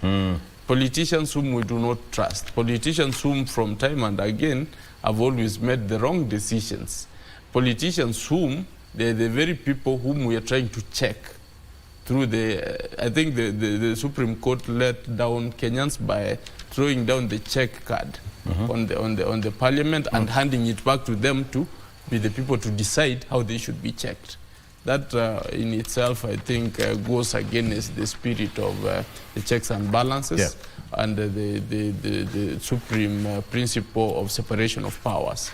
That will come back to haunt the Supreme Court, and there is an argument that the Supreme Court now is the weakest chain, the link of the judiciary system. And that of course somebody can argue from both sides. But given what we are seeing, we are actually realizing that there's a problem and we need to deal with it as Kenyans. There's the issue of constitutional amendments, which I think I need to talk about. I hold the view that for us to change the constitution, for us to make the 2010 constitution, we sat down and chose committee of experts. What we have is a constitution which was robustly debated by Kenyans with the help of experts. What we need to do, we don't need to give politicians the clarion call for them to start changing the constitution, because that constitution will end up to be a very pathetic one. The old reason where we have a very robust constitution because we separated the experts, the constitutional experts from politicians. Politicians came in at the tail end to just ratify. What we need is to also choose another committee of experts. First, audit the constitution, audit the progresses, audit the weaknesses, then come up with recommendations of what needs to be changed. This committee of experts needs to go around, not politicians. Remember, the ones which you have been having for amendments to be done have been guided by politicians and full of politicians. That cannot be able to help us. Such that when these recommendations are out, they can be able to take into Parliament, and then Parliament should be given a limited opportunity to actually prefer recommendations to further that draft. And then it can be taken to the referendum. That is the only way you can have a sound constitutional amendment. But if we go it the way we are doing it, we're trying to suggest that the politicians be able to take charge of the process. They will always try to rule in their favor or try to amend the constitution in their favor. We have seen the previous attempts which have failed on their feet because they do not count up to the constitutional threshold. And that is something we, as Kenyans, we need to be very careful about so that we don't find ourselves in big problems. All right. Great. Thank you so much. Let me leave you by a quote by Benjamin Franklin, and he talked about constitution as well. Benjamin said that the constitution only gives people the right to pursue happiness. You have to catch it yourself. Yeah, this one seems to be giving us sadness. The constitution only gives people the right to pursue happiness. You have to catch it yourself. Yes. So how are you going to catch yours? Tukimaliza. For me, I think mine is to allow Kenyans to have more civic education. Yes. So that we can be able to understand the constitution and to understand its role in terms of how we are able to improve our lives by making the right decisions. So the more we interact with this constitution, and I'm happy whenever we have these legal arguments being broadcast on national television, it allows Kenyans to interact with the constitution and understand better. So that's very important for us as a country to be more aware and more alert. I just want you to allow me to just make a comment. I'm a patron of the chess game in Kenya. And I know, want to let the country know that this month, we have so many of our young people playing across the world the game of chess, from Brazil, Italy, Egypt, and Ghana. And we are wishing them the very best. I'm just hoping that the government can continue supporting us in terms of promoting this game. It's a very good game in terms of developing the mind of the child, and we are happy that the government has been able to support us this far. We look forward to more support and wish our kids the best. That's interesting. We'll talk about that. You may attend. Asante. All right. Thank you so much. Gibson Gesori, Advocate of the High Court. Thank you so much for coming to the show.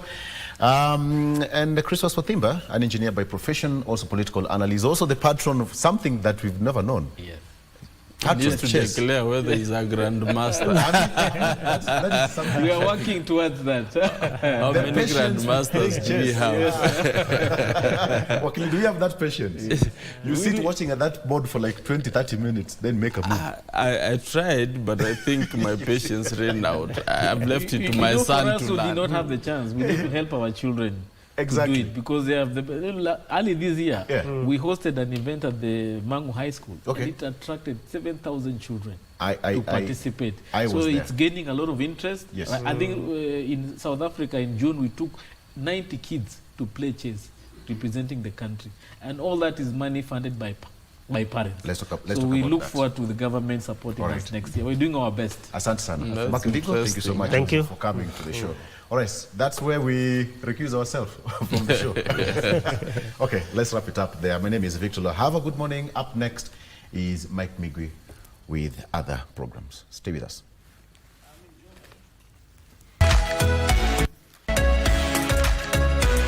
Great.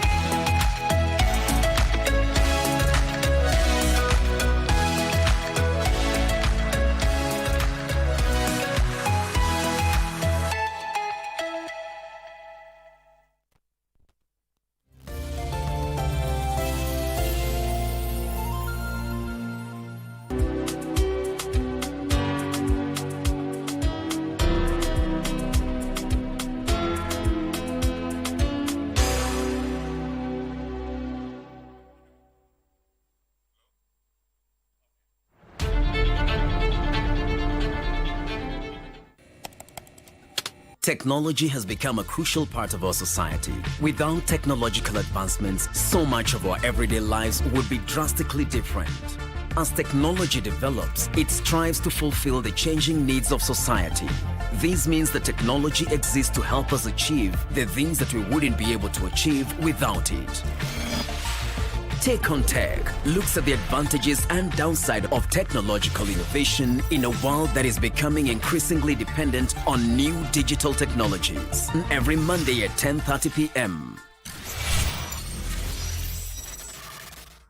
Hey, Yawa, come in. Did you suddenly wake up with your brain? Julia, I might not have the rest, but I have the brains. Plus, I am a wife material compared to you nonsense. Atito, you have already forgotten how Farah here helped you with the same problem just the other day. Ati, he said thank you. Father, it sounds like utalalia sante kama mattress. Julia, so all your friends are pregnant? Chakula baridi. That is ultimate revenge. Speaking of cold foods,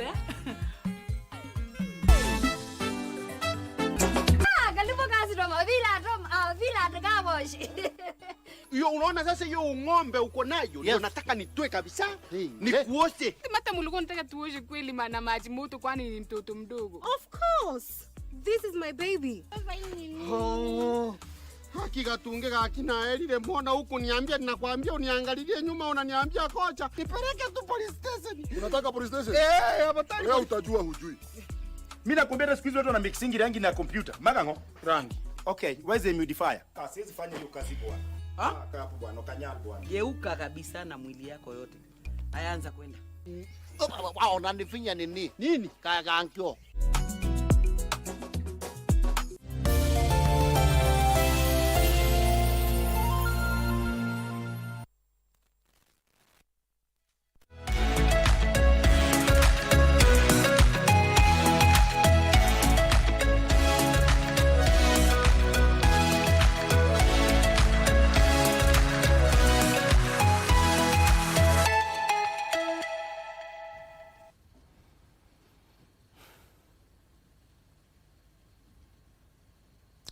Right, welcome back to Good Morning Kenya. My name is Mike Migwe. Thank you for tuning in and staying with KBC Channel 1. We shift gears now and talk about transformative leaders, and the topic we are going to delve into this morning is about project management and why it has become a very sought after skill within the job market today. George Asamani, who is the Managing Director of Project Management Institute in the Sub-Saharan Africa, is joining me live from South Africa via Zoom to help me in this conversation. George, if you can hear me, welcome to Good Morning Kenya, and how are you doing this morning? Your volume is extremely low. Is there any way you can increase the sound? But good morning. I'm happy to be here. About project management, and the first thing I would want to do is to lay a foundation for this conversation. What is project management? What are the rudimentaries of it? And also, what is the main purpose of project management? That is the basis I want us to start with now. Thanks for the question. Again, if you could increase your volume, that would be great. But I think I caught what you said. But first of all, thanks for having me on the show, and good morning to your viewers. Good morning, Kenya. For context, PMI is the global body behind the profession of project management. Project management, of course, as you know, is the skill or the discipline of getting things done and getting things done well. It's about how do you get from A to Z in the best way possible. So, for example, if you're going to build a bridge or build an expressway like you've done recently in Kenya, or build an app or a piece of software, or transition from fossil fuels to clean energy like we're seeing across the world right now, or even executing a national plan, you need the right skills and the right skill set to get that done. You need a specific set of skills that ensure that the thing you are setting out to do, or your endeavor, that will not only be completed on time or within budget or within scope, but you want to make sure that your endeavor creates value that's worth the effort and expense. So essentially, project management is the art and science of taking a vision or plan and making it a sustainable reality. And the way we do that at PMI is that we help by providing the latest global standards, the latest training and certification, which includes training on technical skills, as well as people skills and business acumen. These are all skills that are part of project management. And also at PMI, we are home to the largest community of project managers in the world. We're present in almost every country, including in Kenya, where we have the PMI Kenya chapter that's led by the chapter president, Maureen Ochan. So to your question about project management and how it's in demand and sought after, I'd add, especially in Africa, the short answer is because there's a lot to be done and we need it to be done well. So for example, in many countries across Africa, they're investing heavily in infrastructure, in energy, and many other sectors. So for instance, when you talk about infrastructure, there's road infrastructure, rail, sea. These are all critical infrastructure that's needed to continue to move the continent forward. And these needs are only increasing as Africa grows. So the need for capable project managers to lead, that is really, really increasing. So the demand is increasing. You also have several countries that have developed their own, or they're actually in the middle of developing their own energy transition plans. You know, how do they move from the dependency on fossil fuels to cleaner, sustainable energy? Again, the transition can only happen through good project management. And actually, let me take a step back. If I take a step back and look at Agenda 2063 as an example, these are at least 15, 16, 17 mega projects that need to be executed for us to see significant growth in Africa. Some of these projects are extremely ambitious, like the Pan-African Payment and Settlement System, but it's meant to deliver a lot of value. For example, the saving of $5 billion in transaction amounts. So all these initiatives, these are projects that countries invest in to spur growth. And the demand for this skill of strategic planning and skilled execution, the demand is growing. So project management skills are really crucial for handling the complexity that comes with this. And it's not only at the country level, even companies. Companies will have their own vision or their own strategy, and they need to make sure that they're competitive.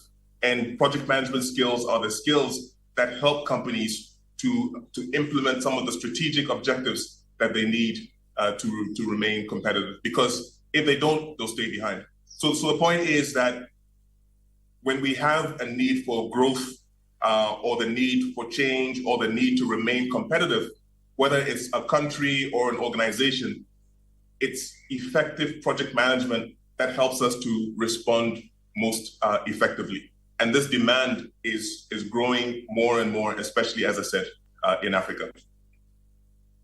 If it has become one of the most sought after skills in the job market today, it means there is a gap in terms of project management talent.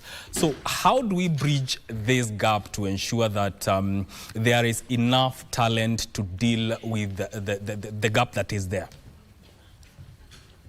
The role of PMI to be able to build that gap. So when I wake up every morning, when my team, the PMI Africa team, wakes up every morning, when the chapter presidents and the chapter leaders across all of Africa wake up every morning, that's really our purpose, to be able to bridge the gap in this key skill that we need on the continent.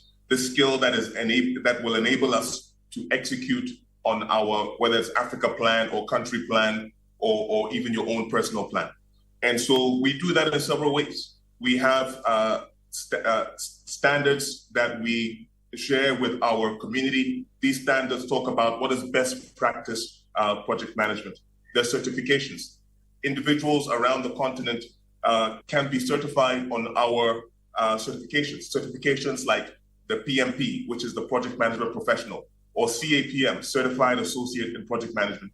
These are gold standard professional certifications that mean that anybody who is certified has the ability and capability to execute a project on a global scale. And then, of course, you have the communities. I mentioned the chapter. The chapter is essentially the community of project management professionals in every country. And they have the passion and the purpose to bridge that gap by creating events, creating networking opportunities, creating learning opportunities for people within the country to learn the skill of project management. And so these are some of the several ways that we as PMI are working towards bridging the gap.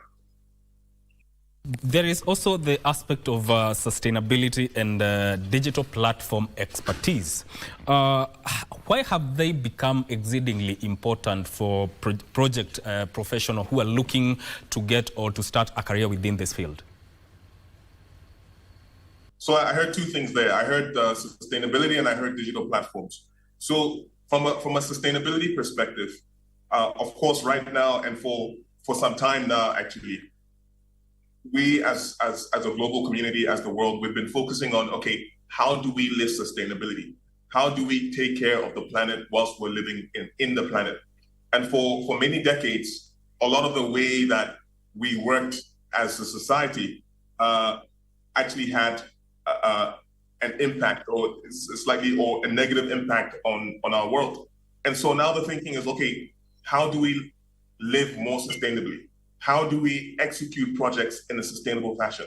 How do we make sure that when we are executing, for example, an infrastructure project or an energy transition project, that we consider the environmental factors and build them into the project plan as much as possible? How do we make sure that we consider some of the social impact that happens because of large-scale projects? So we as PMI and as a project management community, we have a responsibility to sustainable execution within projects and the wider world as well. And so again, we as PMI, we provide some of the learning, some of the latest ways and tools to be able to run projects sustainability. So that's the part on sustainability. In terms of digital or technology, one of the biggest developments that we've seen in the last, say, 18 months is that of artificial intelligence. You know, we ran a survey earlier this year, which showed that a lot of people who are responsible for execution or a lot of project managers realize that artificial intelligence actually can perform some of the less strategic or lesser strategic tasks in their work, like in many industries. Artificial intelligence can actually perform some of the repetitive tasks. But also through that survey, we saw that about 20%, only 20% of project managers were already using artificial intelligence to help them in their work. So quickly, as PMI, we launched PMI Infinity. PMI Infinity is the world's leading AI tool for project managers, so that project managers can actually get ahead of the curve and use AI in their work. So rather than AI inadvertently or unbeknownst to them taking over their work, project managers can get on the head of the digital curve, can lead the way in terms of using digital, specifically artificial intelligence, to run projects in their work. So those are two developments that we're seeing and that we've led within the space, sustainability and digital as well. Figures within project management indicate that by 2030, the world economy will need more than 25 million project managers, which means there'll be an uptick of around 2.3 million every year. Now, is this achievable? Well, it has to be. Whether it's achievable, it's a critical goal. It's critical. And if you go back to the point of project management, it's about helping regions or governments or countries to achieve their objectives. So what does it mean if we in Africa do not have the number or the quality of project managers that we need? What it means is that we will not be able to achieve our regional goals, which is what we do not want. We need and we want to be able execute on the Africa we want. And in order to do that, we need to have the right people executing. We have key people in place who have developed and are developing strategies. We have the right people in place who are, sourcing, funding continent and countries forward. What we need is also the right people in place to execute on those plans. So in terms of the gap you mentioned, yes, it's a gap, not only in Africa, and again, we as PMI, we're filling that gap by helping to provide the capacity building everybody needs in order to have the right project managers leading on the projects to make Africa successful. Organizations will have to adapt to learning initiative for the purposes of upskilling, and so that they can equip employees with appropriate project management skills, and also seek partnerships within the same aspect of upskilling. So I didn't quite say that again, please.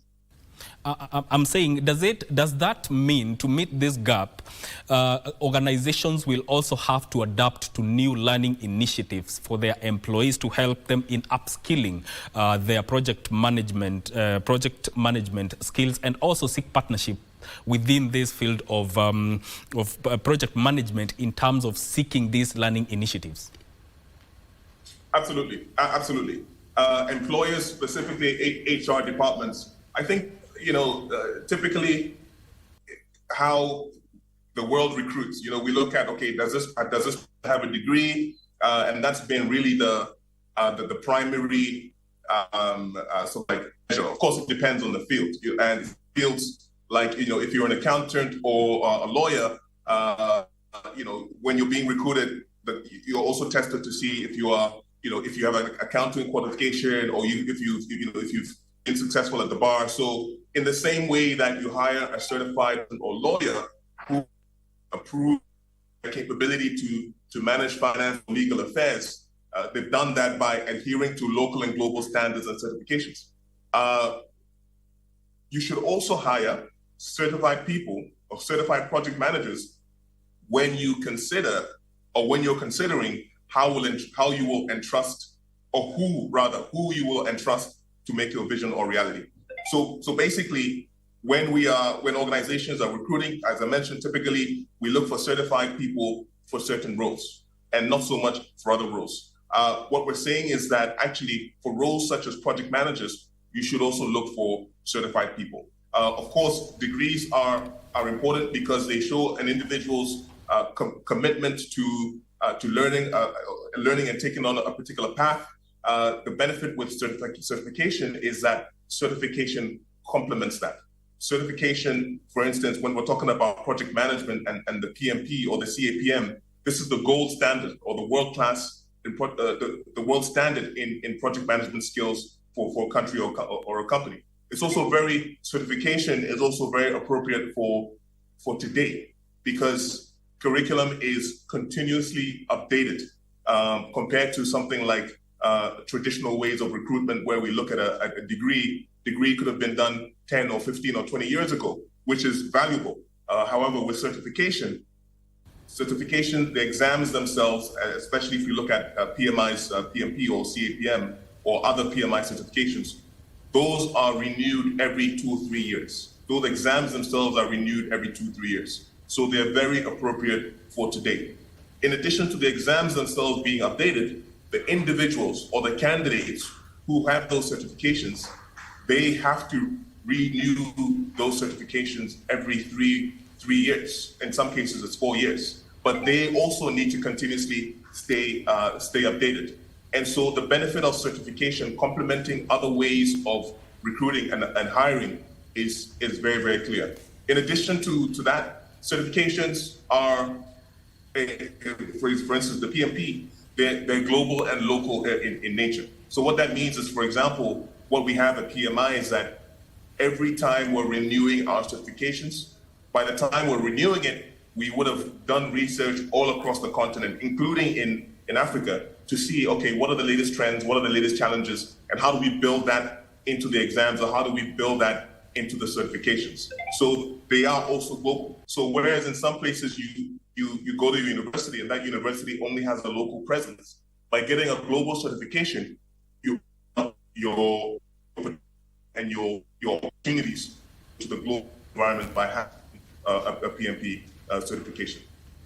Of course, things like blockchain and AI and matters to do with sustainability have come, and remote works have come to impact the job market in a way, and I would like to know how that has panned out, especially within the project management field, given that the world now is revolving or is witnessing businesses adopting projects as a component for business completion, and also the need for the uptake of more project managers. This is in line with what we have just talked about in terms of meeting the gap. But now, the aspect of blockchain, AI, and remote work, how has that impacted project management field so far, especially comparing it within the last decade?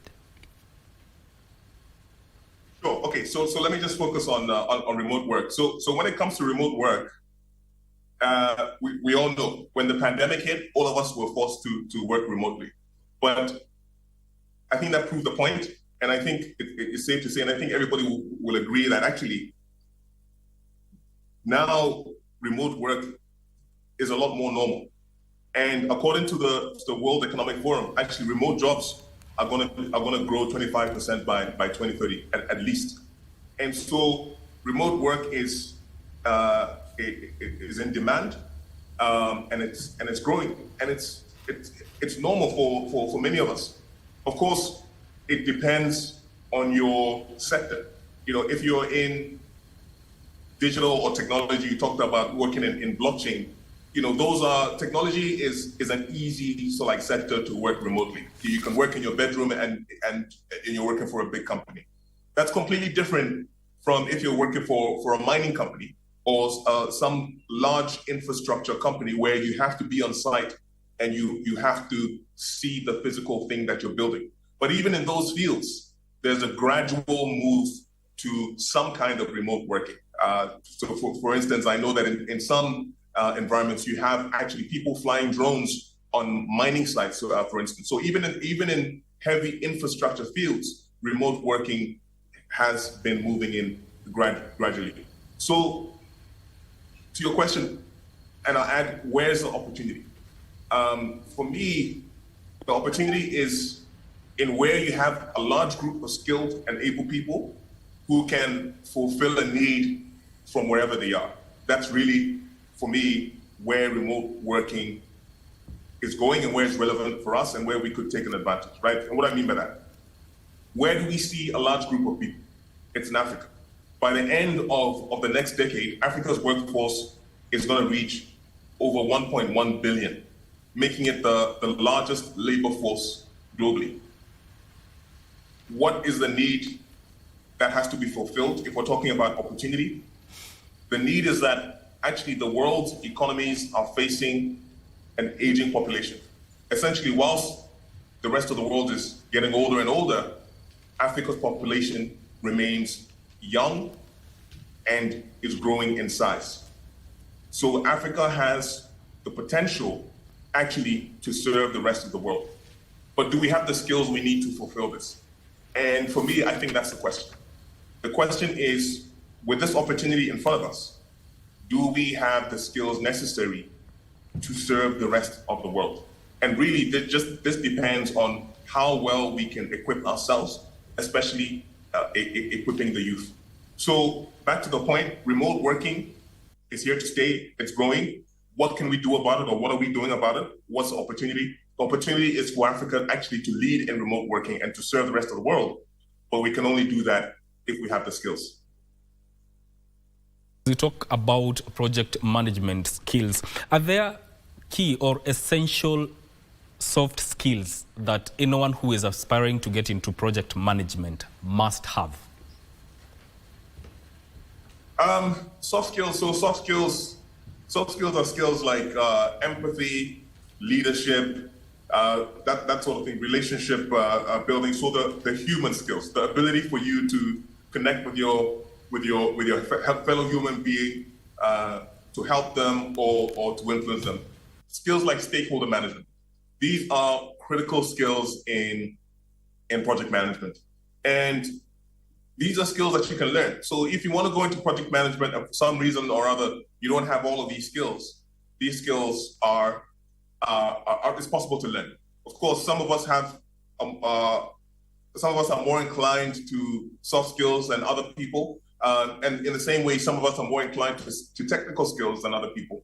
But both of these skills can be learned. And again, this is why we at PMI, we are very, very intentional about highlighting the different skills that you need to succeed. Of course, you have the technical project management skills. You also have the soft skills, or what we call power skills, the leadership, empathy, stakeholder management. Those are very, very critical. But then you also have skills like business acumen.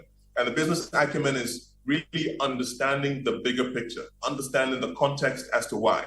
Why is my company investing in digital transformation, for example? As a project manager, it makes sense for you to understand why your organization or why your leaders or why you yourselves should be moving in a certain direction, because it makes you more efficient and more effective at your work. But back to the question, yes, soft skills are important and they can be learned. And this is some of the learning that we provide as PMI. Of this conversation, I'd like you to tell us from your perspective, what is the future of project management as a field? Well, the future of project management as a field, really, it continues to be maximizing project success to elevate our world, right? So what is project success? Whatever project success means in the future or whatever point in time we're looking at, that is what project management will be. Right now, if we look at what is project success in Africa, looking at where Africa is right now, project success in Africa is about looking at, okay, what are the key projects that governments need in order to reach their development goals? What are the key projects that companies need in order to reach their strategic goals? And what project management skills are needed to make that successful? Right now, the project management skills that everybody's talking about is hybrid project management, agile project management, and in some cases, waterfall. So it just depends on where we are at what moment in time. Of course, also the ability, we talked about it earlier, for executing projects in a sustainable manner and also being able to leverage technology like AI. Who knows, in 10 years' time, 15 years' time, project management will likely be focusing on some other tool or technology or way of working for the future. But ultimately, project management is and will continue to be about maximizing project success, whatever time period we're talking about, so that we can move the world forward. Thank you so much for making time to speak to us here on Good Morning Kenya. Thank you. Have a great day. Thanks to the viewers. You too. Thank you. That is George Asamani, who is the Managing Director of Project Management Institute in the Sub-Saharan Africa, joining us live from South Africa on Zoom. This is where we cap that conversation. Good Morning Kenya continues shortly. Don't go too far. My name is Mike Mbigwe. Stay with us.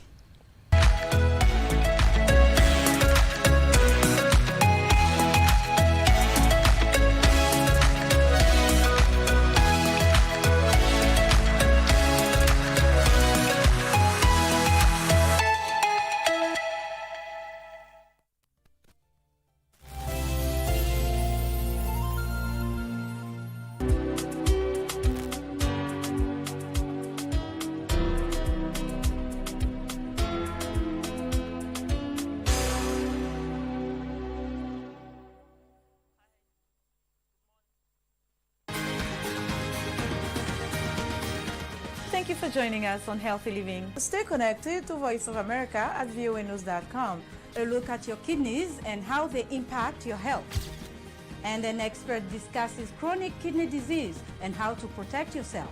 And Ivorian psychologist Noor Bakayoko shares some insights on bullying and what can be done. It's important to avoid major events or major health crises. How do you know if your cough is due to a serious condition?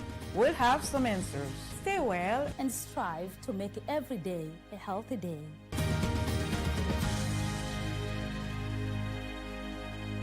I never heard the music so sweet. I repeat. Wagwan, me brethren, big things are going. Remember, each and every Monday we have to shell down the place with nothing but the best of smooth way the vibes in your favorite station. You know these things, man. Alafu kila Tuesday, kata simu tupo side, giving you Kenyan music from the 254. And of course, you can spice up your Wednesday by enjoying blazing hot hip-hop and R&B jams. We don't got no label. She say she want bottles. Vibes and vibes as we go all across Africa, Kenya, Nigeria, Ghana, all the way to Tanzania to give you nothing but the best on Afro Thursday. Make sure you make a date with us each and every single Friday with me, DJ_Liza Diva, DJ Cold, and me, Wanjiko. This is Club One Extra. Unanifanya nisikie kunyongwa. Hadija ai, mani especially ukisonga. Change is here. And this shift is about many things. The country is shifting. This is Kenya's vision, the journey to development. KBC is going to be the home to realize, to discuss, to share ideas about this shift and to know where our country is going. We dissect the rumors. We clarify the perceptions. A clear picture of the status quo. Change is indeed here. Everything is shifting. The shift.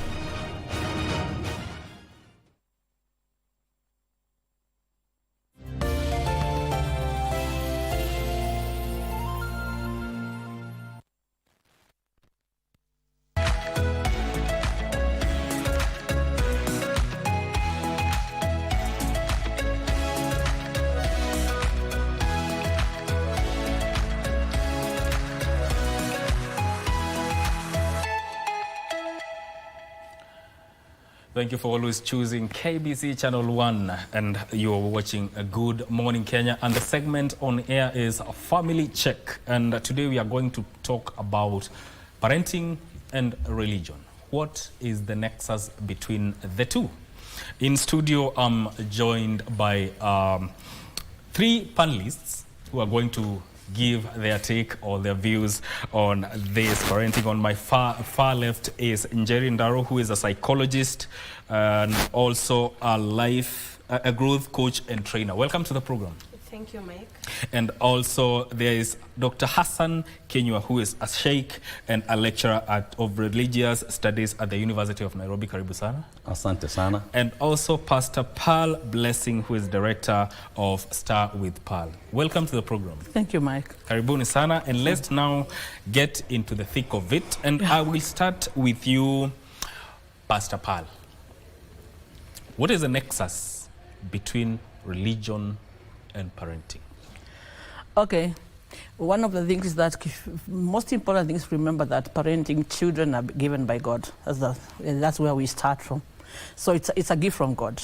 And when God gives you a gift, he gives you the wisdom to take care of it. And always when we want our children to grow in the right way, religion comes in, because there's a way that you are able to nurture and you are able to direct in a way that you have grown to know. And the religions are different. With honor to all religions, what you believe in is what you nurture your child to become. But when you neglect the religious part of it, sometimes you find that there could be confusion on the way the child grows. So it's very important to put basic on how we grow our children through the religion that we believe in as parents, and also give them room as they grow to make their own decisions also as they grow. Let me come to you. What is parenting to you? And also, what is the nexus between parenting and religion? Thank you so much, Mike, and thank you so much for everyone watching. I'll start with the second one. Yes. So as to come to the first one.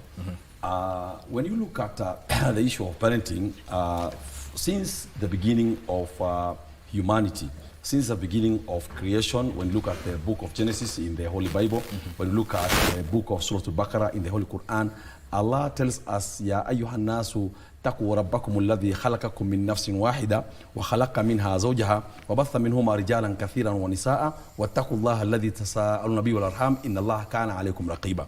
Ya ayyuhan nas, all people, ittaqu rabbakum, fear your Lord, alladhi khalaqakum min nafsin wahida, who created you from one soul. Wa khalaqa minha zawjaha, from that one soul he created the spouse. وَبَثَّ مِنْهُمَا رِجَالًا كَثِيرًا وَنِسَاءً, and from the two, then he brought many offsprings. So what you try to see is that from the beginning of creation, parenting began at that time. Because one, parenting could not have begun without creation, and then the same could not have happened without having male and female. And after that, now children came.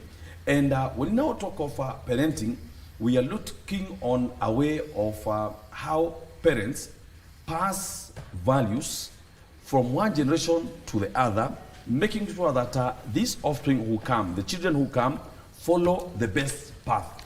And of course, when you talk of parenting, we have positive parenting, we have negative parenting. And I believe here in this program, we are trying to talk about positive parenting. And of course, we must also mention and tackle some issues on negative parenting, so that parents who are doing negative parenting should stop it. So parenting is a way of trying to make sure that the children you have follow the best footpath, follow the best virtues, follow the best morals. Yes. Jerry, from a psychologist standpoint, what is the nexus between the two? I believe there should be a balance between the two, but depending on the religion that you are in. Basically, all religions impact values. And values are what we need in the society. Morals are what we need in the society. And we should not be extreme to either way, where we lack values, where we don't implement and enforce values on our children. And we should not also be extremists. So we have to balance the two, so that in the end run, we have a society that is good in morals. Yeah. Now, as a religious leader, what or how do you think, why does religion matter in the style of parenting that people with children decide to take? Now, we have different styles of parenting, and these styles and majorly may not be affected by the kind of religion one has, because when you come like there's authoritarian and authoritative, the major ones. You find someone, the way they have grown or the way they have been nurtured in their place of work, there's a lot of authority. So they try to apply authority and push, balancing with the religion at the same time. This style, if you the one which you choose, may cause each child to never to have confidence, because they were pushed into what they need to know. The most important thing is just, if it's Christianity now, like I'm a pastor, you base the basic of the Word of God. This child should have knowledge of the Word of God, and the basic that carries from the Sunday school, what they learn from the Sunday school, but they also need to get it from the parents. You find that there's nurturing in the Sunday school, there's a nurturing from the parent. And because of the kind of choices that we have in parenting, because let's say authoritarian, you find that you are trying to be friendly to the child, but you also want to direct. But you find the rotative is that there's strict rules, and this is like a military camp. You see, you could be having, I could be a pastor and I be authoritative. And you find that I lead children in a way that what will happen is that children will have low esteem, though there is the Word of God in it. So we need to balance, as she said, values and morals. You balance both of them, and also make children have a room for expression. Because some children are very strong and they have values. But you find, because of the kind of style I have chosen as a parent, let's say the kind I have chosen, maybe it's neglective or it is permissive. Yes. It may cause this child to follow what I do and also balance what they find in church and the religion that they get from all sides. And this child may become very weak in so many areas. Now, yes. Let me come to you. The aspect of authoritarian kind of parenting and the aspect of religion, does it mean that the child has to follow the religion that the parent subscribes to?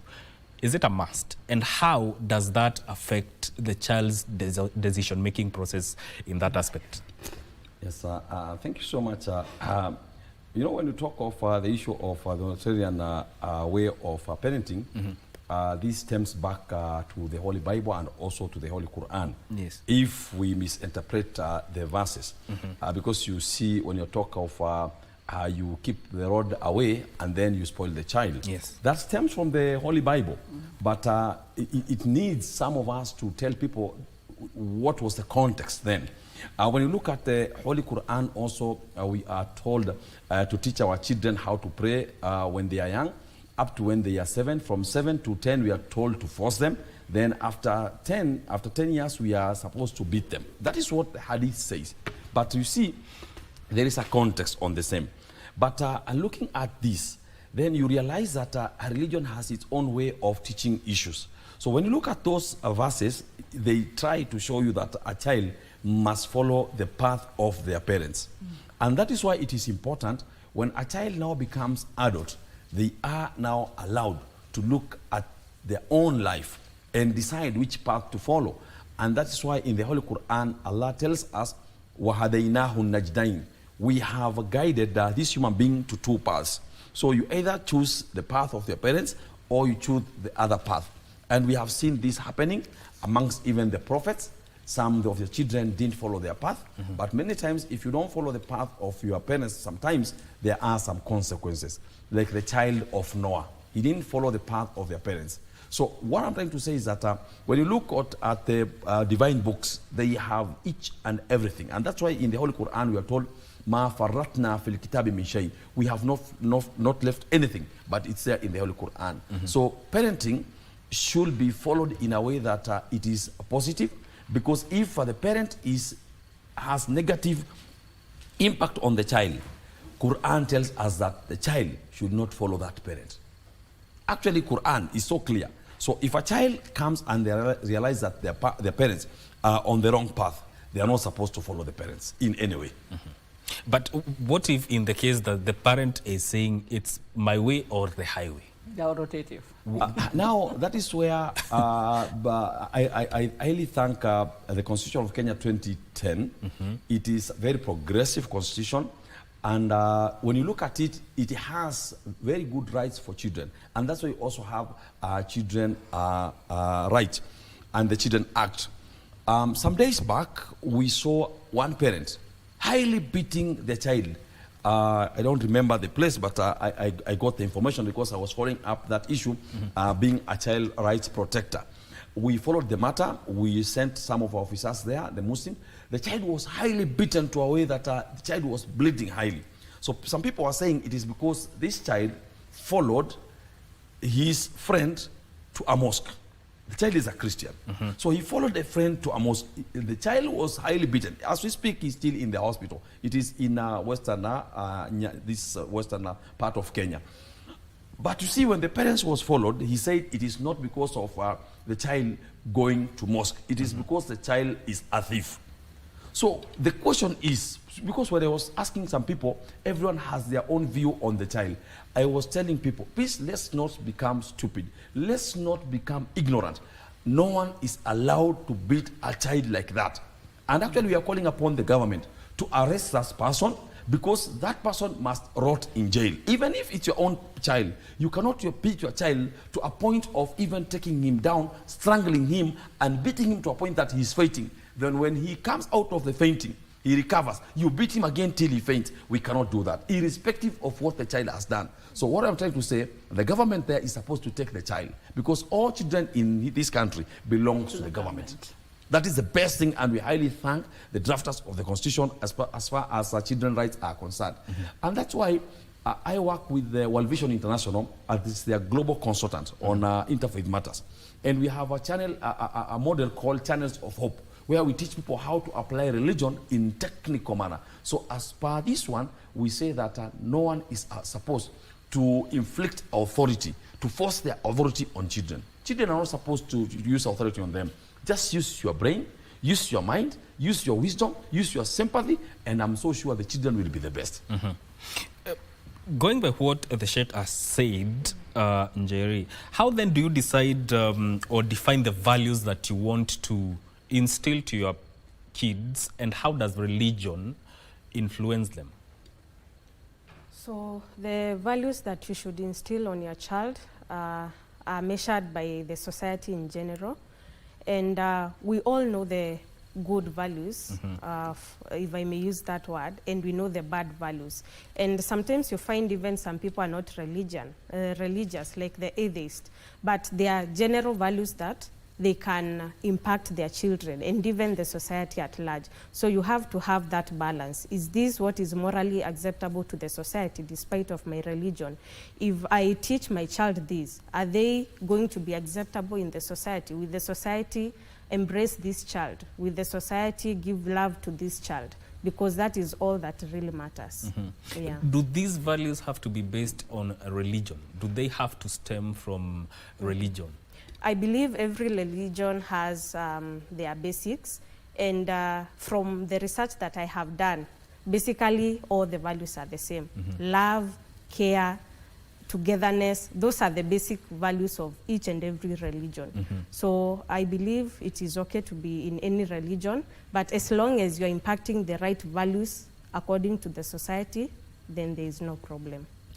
Pastor Paul, now how then do you balance teaching your child your beliefs and values while still accepting or respecting their individuality? Yeah, the issue of respecting the individuality is very important, and even the Bible says, like, there's a scripture that says that since they have given you to choose between curse and blessing, good and evil, and choose good that you may live with you, and your seed shall live too. So it happens to, it's about choice. And however much as a parent you want to push a child to a certain religion and your faith how it is, the most important thing is value, as she has said. Because what makes that child what they become is what is valuable to that child. Because they also have thoughts to think. A child, you may be so much strict in what you say, but if you give that child room to speak to you, you find there are things that values that's in that child that you have never known. And there is something that they can be able to tell you and help you. Give them a room also to speak and know what they want. But also nurture them and show them that way. Exactly as Sheikh said as was beginning, that there's a spare the rod and spoil the child. And you find that the Bible also says when the child is good, the father is honored, but the mother is dishonored when that is in every religion. That one happens to be there. But you find it's not about who is who.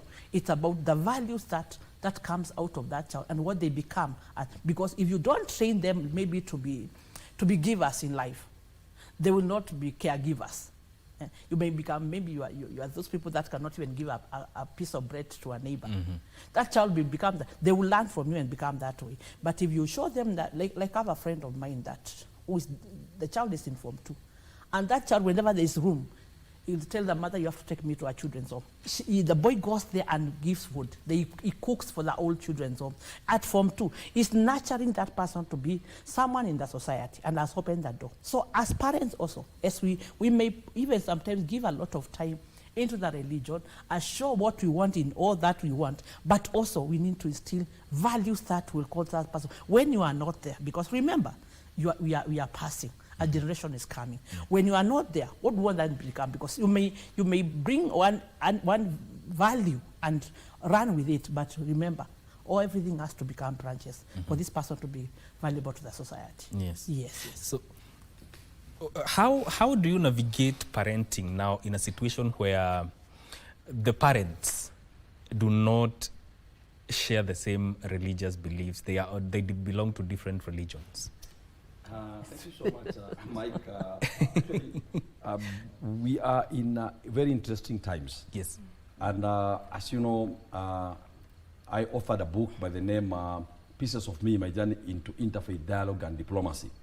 And the reason we came up with this book is because we realized that currently the issue of intermarriage, the issue of interfaith dialogue is taking shape in a way that people did not expect. Yeah. There are many parents who belong to different faiths. Some of them are Muslim, maybe the father is a Muslim, the mother is a non-Muslim. Or the mother is Muslim, the father is a non-Muslim. And sometimes you also find a lady who is maybe a Christian married by a Hindu or vice versa. These cases are there.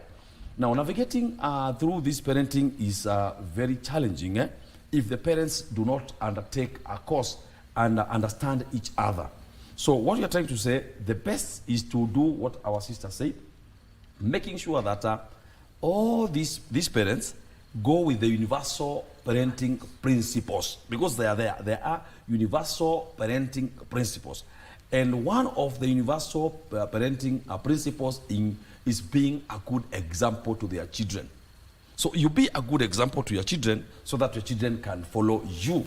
And this is in the Holy Bible, as you can see, it's in the Holy Quran. Quran asks us, Ya ayyuhal ladhina amanu lima taquluna ma la taf'alun kabura maqtan inda Allahi an taqulu ma la taf'alun. Oh, you believe. Why do you say that which you do not practice? It is greatly incurs the wrath of God to say what you do not practice. That is in Quran chapter 61 verse 2 to 3. So the most example first is doing the best so that your children can follow you. Teaching children to speak the truth is also one of the values. Caring is sharing, sharing is caring, as they are taught in the school. And also having empathy and sympathy with each other. So these are the rules of parenting which are in all religions. Of course, there are others which come, like the issue of eating. That's another issue because all religions have what you eat. But those are some of the principles, global principles, standardized principles of taking care of our children. So the parents should focus on that. When it comes to religious teachings, so that they don't fight. You know, the parents sometimes fight. Actually, the confusion, fight. because there will be confusion on the kids deciding, do I follow my mom, do I follow my dad? You know, Mike, I'm a marriage officer. Yes. And you all remember that when we had the shortlisting of the Chief Cardinal of Kenya, I was amongst the top. We have realized that many marriages are breaking currently when children now, when they have small children, they have no problem. But when now children come to age, for example, 5. Now, the mother won't, and you know, actually, the truth of the matter is that women are the ones who go to church regularly. Men sometimes will say, no, today I'll not go to church. Maybe I was drunk yesterday. Maybe I'm tired. So you realize that the wife wants to take the children to church. Maybe she's Anglican. But the father who is a Catholic, for example, I'm just giving an example, decides to sleep. So the child says that I'll sleep with daddy. Yeah. Now the mother says, no, we must go to church. And the child will ask, why are you leaving daddy behind when you're forcing us to go to church? Now this week, the father allows them to go to the church they are going with the mother. Next week, when the father now wants to go to Catholic church, for example, or even mosque, now he decides I want to go to with the children to mosque. And you realize that there will be conflict.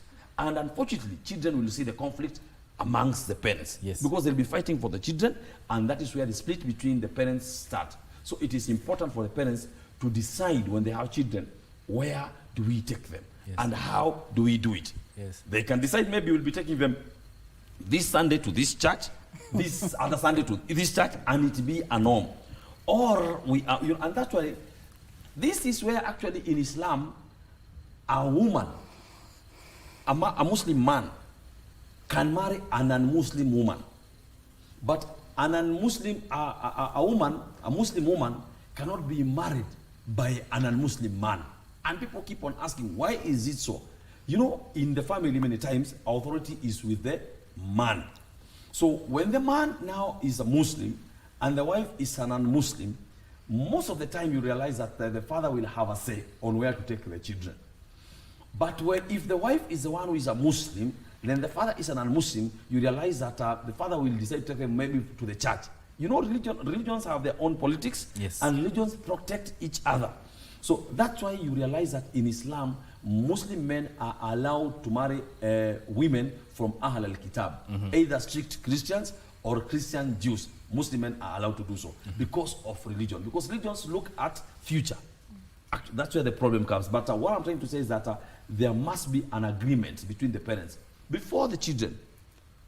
Actually, and this agreement should be in the bedroom or somewhere else, not where the children are. Yes. The children will only be told, Mike, so and so, this Sunday you'll be going here, Friday you'll be going here, and then when the children come of age, you ask them, where do you want to go? And never force them. Now the challenge is if you have 5 children, you have 5 children, maybe you are poor, you don't have a car, so this father will take 2 children with a matatu to another place, and this one will take the children to another place. Or you have only 1 car, and the churches are very far from each other, or the mosque and the church are very far from each other. You realize that there will always be a conflict. So most of the conflicts which happen currently are because of children and because parents do not understand parenting. And that's why this topic at parenting here, as we speak, it's a very important topic, especially now during holidays. I'm a counselor myself also. And there are many cases which come. And when you realize, you try to understand where is this conflict coming from, you realize that it's because of children. And when it comes about children, it is a matter of parenting. Yes. Picking on what the Sheikh has said, is it the best way to ensure that we are in an interfaith setting, kind of a family setup? Do you agree what the Sheikh is saying, that this will give the children a sense of belonging where the parents have agreed and they have given a leeway for the children to make the decisions for themselves? Yes, I agree with him. You have to discuss on how you're going to raise the children on matters faith. Even if you're of different faith, let's say Christian and Muslim, you have to decide and discuss even before the children come where you'll be going. Because one funny thing about children, they smell where there is conflict. And they take advantage of that because they'll know if I twist dad's arm, then I'll be on the right side. If I twist mom's arm, I'll have a leeway. So you have to discuss and know which way to go. And my suggestion is, if you don't come up with a solution, then find a neutral ground. Where can you fit, where I can also fit. Then you start from there. Yes. Yeah. It circles back to the question of autonomy. And the question I would want you to address is, at what age or at what point should the parents allow the kid to make that decision? In fact, I was just about to request to talk about, we have these small children, and there are those who have become big. Yeah. And there are also parents who have no religion and they have no values at all. I went to a certain school, I went to Langata Secondary School, and I was talking about honoring parents. And I was telling them, whatever it happens, that's a seed that brought you, and that's why you are there. Whether he's a drunkard or what, you have to honor them because there's a blessing. And one child came out and said, you say that we honor them. But let me tell you, Pastor, there are some parents you just look at where you fix that respect. You can't see room. Some parents have no values. And maybe the child races in school or in the community and find values in a certain religion. And they want to make a decision on what they want to do. I don't want to go out of what we are talking about. I'm just saying that we need also to look at this child who has found a family which has no values in religion, no values in life. But they didn't like what the parents do, and they want to become better. They can look for a way, and you find that they come out and hate what the parents were doing. It was said that a certain man was a drunkard and drank to extreme. And one son said, I will never drink like him. And the other said, I will learn from him. So when you find at the end of it, though it was the parent, one of them became best and grew and became a great person. The other one became a drunkard and ended their lives. You see? So there's also the issue of not everybody has a religion. Not everybody has values. Still they give birth to children. And we should not keep those children out of what we are talking about. So if they find a value that can bring them out, they come and say, become a Christian. I'll follow the church. I'll go become a Muslim. I'll follow this. And I've found values in this. That person can become somebody in the society and somebody can be of value to everybody. So as we have said about, we have grown them. They have learned and they have come to an age of maybe 18. And now they can make a decision. Let's say, for example, I was talking to a lady who is just about to get married. I said, in our family, Christmas Day we have to cook. Everybody's cooking. I'm tired of this cooking. I would like to be married in a place where they don't cook on Christmas. So that at least this thing of cooking on Christmas for everybody, we are not given time to relax. Mm-hmm. So if I'm told that I'll be married where they don't cook on Christmas Day, to me it will be a baggage out of my shoulder. Yeah. There are things that we do that we may think we are doing good and we are training them, but at the end of it, they may pick from them, but they are not values that are bringing them anything. Mm-hmm. So as they come to 18, or even the government, at government level, at 18, that is a grown-up. They mm-hmm. can make their own decisions mm-hmm. and know which way to go. Yes. Yes. Let me come back to you. Mm-hmm. Is there successful or unsuccessful religious parenting from your standpoint as a psychologist? Mm-hmm. Yes, there is successful parenting, and it's unfortunate that we know that we are successful parents when our children are already adults. But that is where now we have to have a conversation with our children, have values that the family has, and let the child be involved. Mm-hmm. How can we do this better to fit you while still holding the authority as a parent? Mm-hmm. And when we talk about unsuccessful parenting, it is where the child mostly becomes deviant, especially to you as a parent. And when that happens, then you have to know that something is not right. So you have to go back to the drawing board. Either talk to the child or call in a third party where the child can, open up, because most of the time when you find the child is deviant, they are not willing to have a conversation with the parent. So ensure that there is a conversation. Get involved also with the institutions that teach about parenting. Get to know what you can do better. I don't want to say what you can do right, but what you can do better, because each child and each family has a set of rules they follow strictly to them. How I parent my child or my children is not the same way another person will parent their child. So get to have that conversation. Am I too rigid in my head that this is what I want and it cannot work for this family, for this child? Mm-hmm. So you have to have that conversation with the child and also with other institutions to bring that balance. That is correct. Now, how do you think religion influences or impacts parenting styles? Thank you so much, Mike. This is a very key, significant question. In Islam, we are told by Allah subhanahu wa ta'ala, لَقَدْ كَانَ لَكُمْ فِي رَسُولِ اللَّهِ أُسْوَةٌ حَسَنَةٌ, chapter 33, verse 21, that you have in the Prophet of Allah the best example. Muslims are supposed to look at the prophets, all the prophets, from Adam coming to Moses, to Abraham, to Jesus, to Prophet Muhammad, and all the others. So when you look at how they raised their children, you realize that they were impacting the spiritual morals in their children. Abraham impacted the spiritual morals on his child. And when you talk of parenting, you come to realize that even prophets had challenging in parenting. You realize that Abraham had the first wife, Haggai, Sarah. And then he married Haggai. When he married Haggai, we call her Hajar, you realize that there was conflict between the two wives. What was to us, it was wives. I know, understanding Christianity, they talk of other things, but to us, they were wives. Mm-hmm. So what happens is that God had to order Abraham to remove one wife from that house.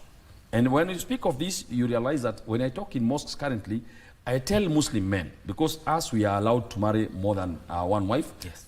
Personally, I have two, I'm going to the third one, and God willing, even fourth one, to close the chapter. But you see, you don't even just go and marry. Yes. You have to make sure that at least you have money and you have time for the other wife when she comes. Mm-hmm. So that now, you try to make sure that there is peace at home. So peace is very important at home. If there's no peace, you realize that people will start killing each other, as we have seen cases. Currently, there are many cases going on. We are not encouraging them, but some of the cases are that, especially some of our friends from Northeastern, they marry wives, then they put them in the same house. This brings a challenge. You must make sure that these wives are in different homes. So if one is in Lavington, the other one should be in South B or South C, somewhere a little bit far. So what I'm trying to say is that religion can influence how you take care of your children when they are taught good morals. Yes. I'll give my own example. Actually, it's good to give our own examples. My wife loves, according to her, she loves the children so much. Every time my son or one of my sons is in the phone, every time. In fact, during the birthday, when I wanted to buy some, I believe in birthdays where people plant trees. If you are 10 years, you plant 10 trees. You are 20 years, you plant 20 trees. I believe in that.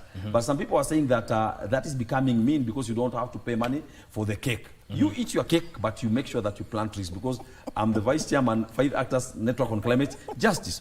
Now, the mother comes and gives the child a present. Yeah.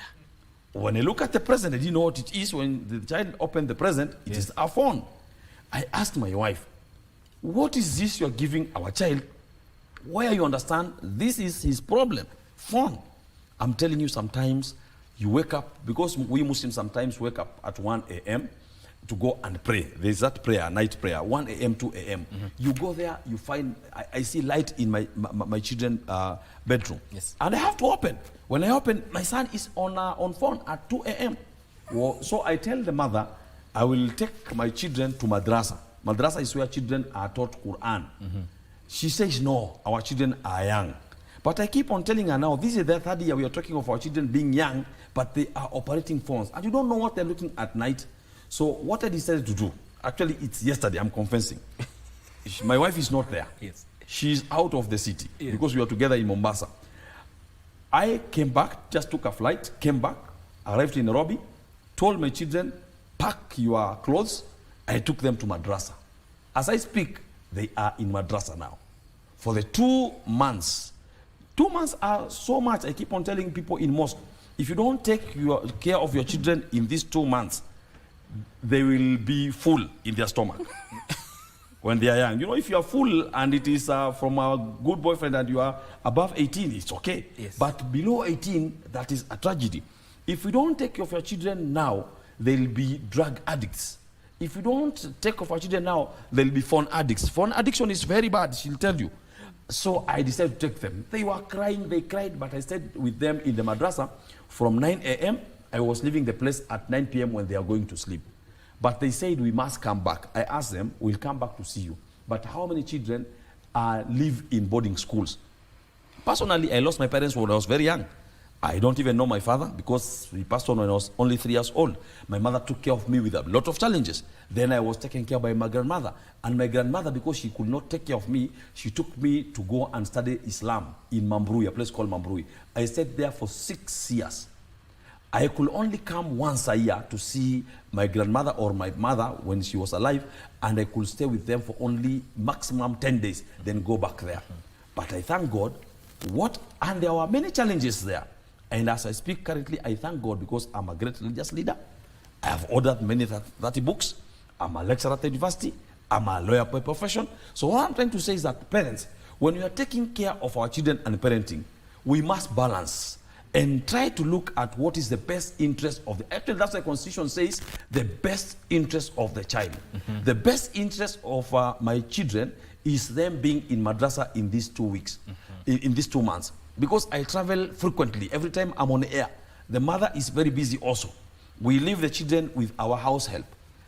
And that's where we have a tragedy. We don't understand how our house help take care of our children. We have seen many things. So, to me, the best we can do for our children is to take them to a madrasa if we are not there. But if we are there, we look at them. So I am so sure now, this way, the religion will influence my child positively. But now also, we must look at what religion are we talking of. Are we talking of the Shakahola religion? Are we talking of these religions where we say that they cannot take their children to hospital? Mike, the issue and the extremism also, we have seen it.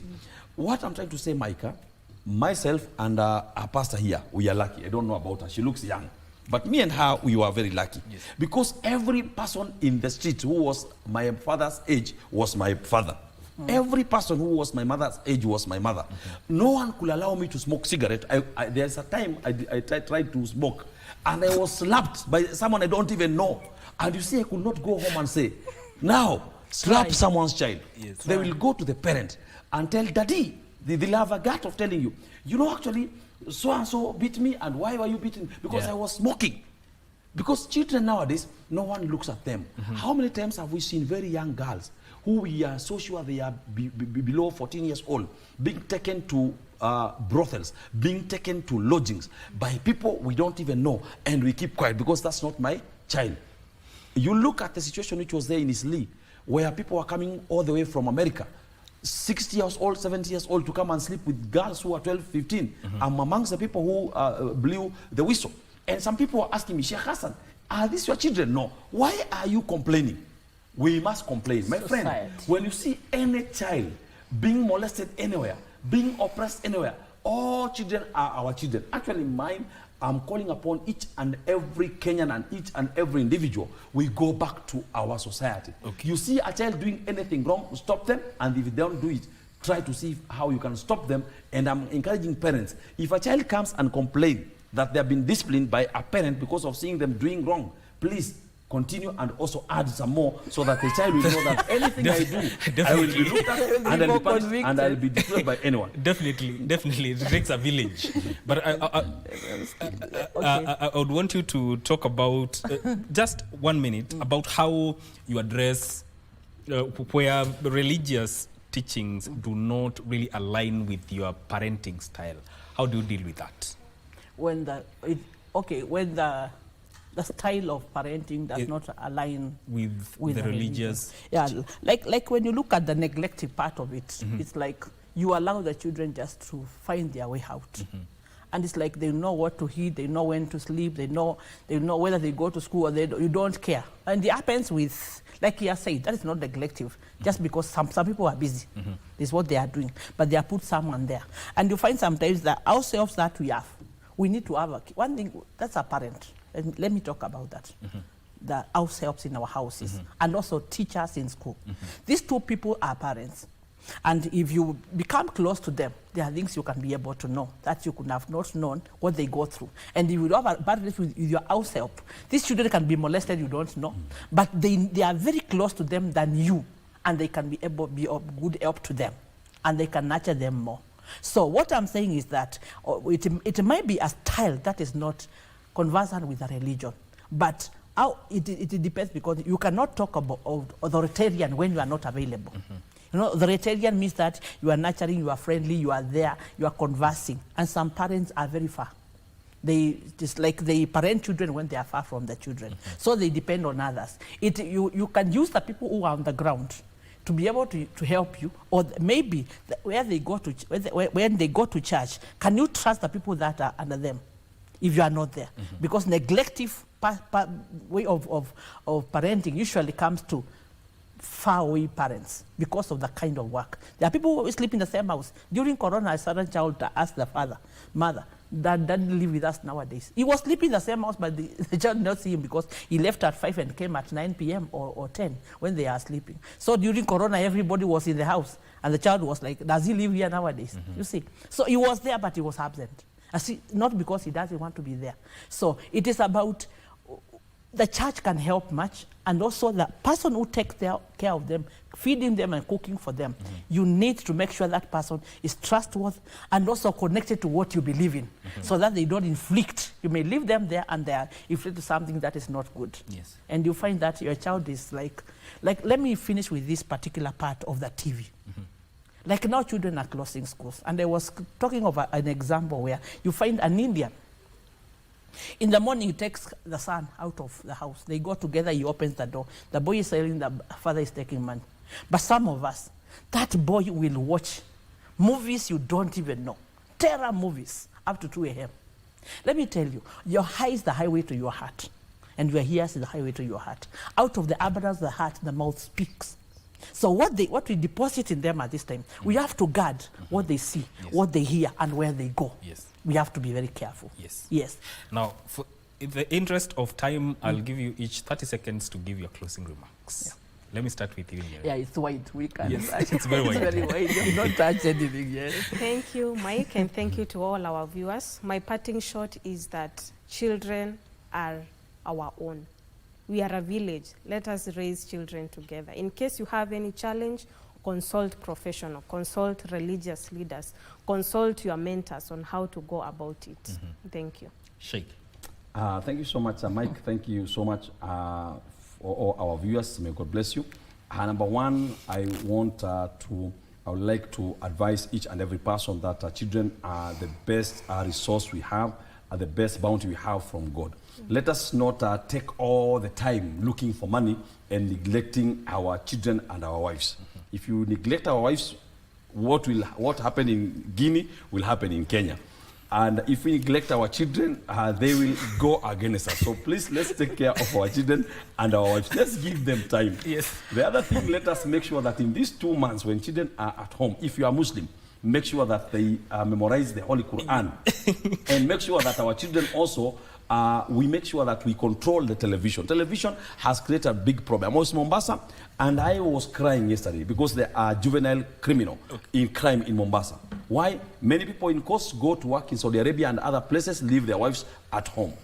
Now, when they leave their wives at home, their wives are also working outside. Children have no one to work on them, to mentor them, and that's where we have this problem. So please, let us focus on children and let the entire village, the entire country, focus on children. All children are ours. If you see my child doing wrong, please stop them. If I see yours, I'll stop them. All right. Pastor Pan. The Bible says, train a child in the way they should go, and when they grow, they'll not forget about it. So it is what you train at now, and the values that you instill at this time will be seen in their future. Yes. So let us try as much as we can, and this time of holidays, let us guard what they see, guard what they hear, check where they are going, and who they come together with. We appreciate your time so much, and this is where we end this conversation. Thank you for tuning in. This is where Good Morning Kenya puts a full stop. Today, we meet again tomorrow morning. My name is Mike Megwe. Thank you for tuning in.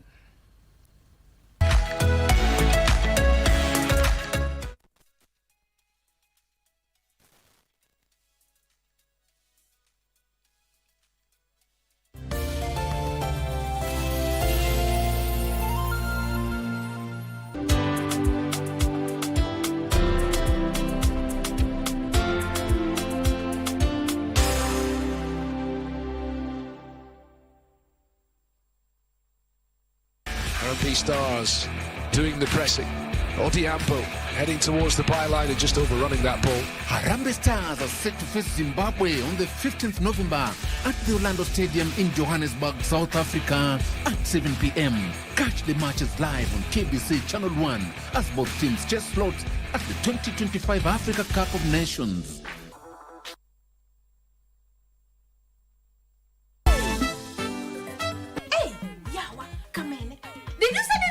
Your brain. Julia, I might not have the vest, but I have the brains. Plus, I am a wife material compared to you nonsense. Atito, you have already forgotten how Farah here helped you with the same problem just the other day. Ati, he said thank you. Farah, it sounds like utalalia sante kama mattress. Julia, so all your friends are pregnant? Chakula baridi. That is ultimate revenge. Speaking of cold foods,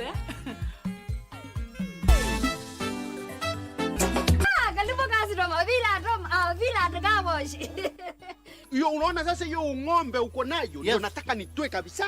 Nikuoshe. Mata mulikuwa nataka tuoshe kweli maana maji moto kwani ni mtoto mdogo. Of course. This is my baby. Oh. Hakika tungeka kina elile mbona huko niambia ninakwambia uniangalilie nyuma unaniambia kocha. Nipeleke tu police station. Unataka police station? Hapataki. Wewe utajua hujui. Mimi nakwambia siku hizi watu wana mixing rangi na computer. Magango rangi. Okay, where's the humidifier? Siwezi fanya hiyo kazi bwana. Kaa hapo bwana, ukanyal bwana. Geuka kabisa na mwili yako yote. Ayaanza kwenda.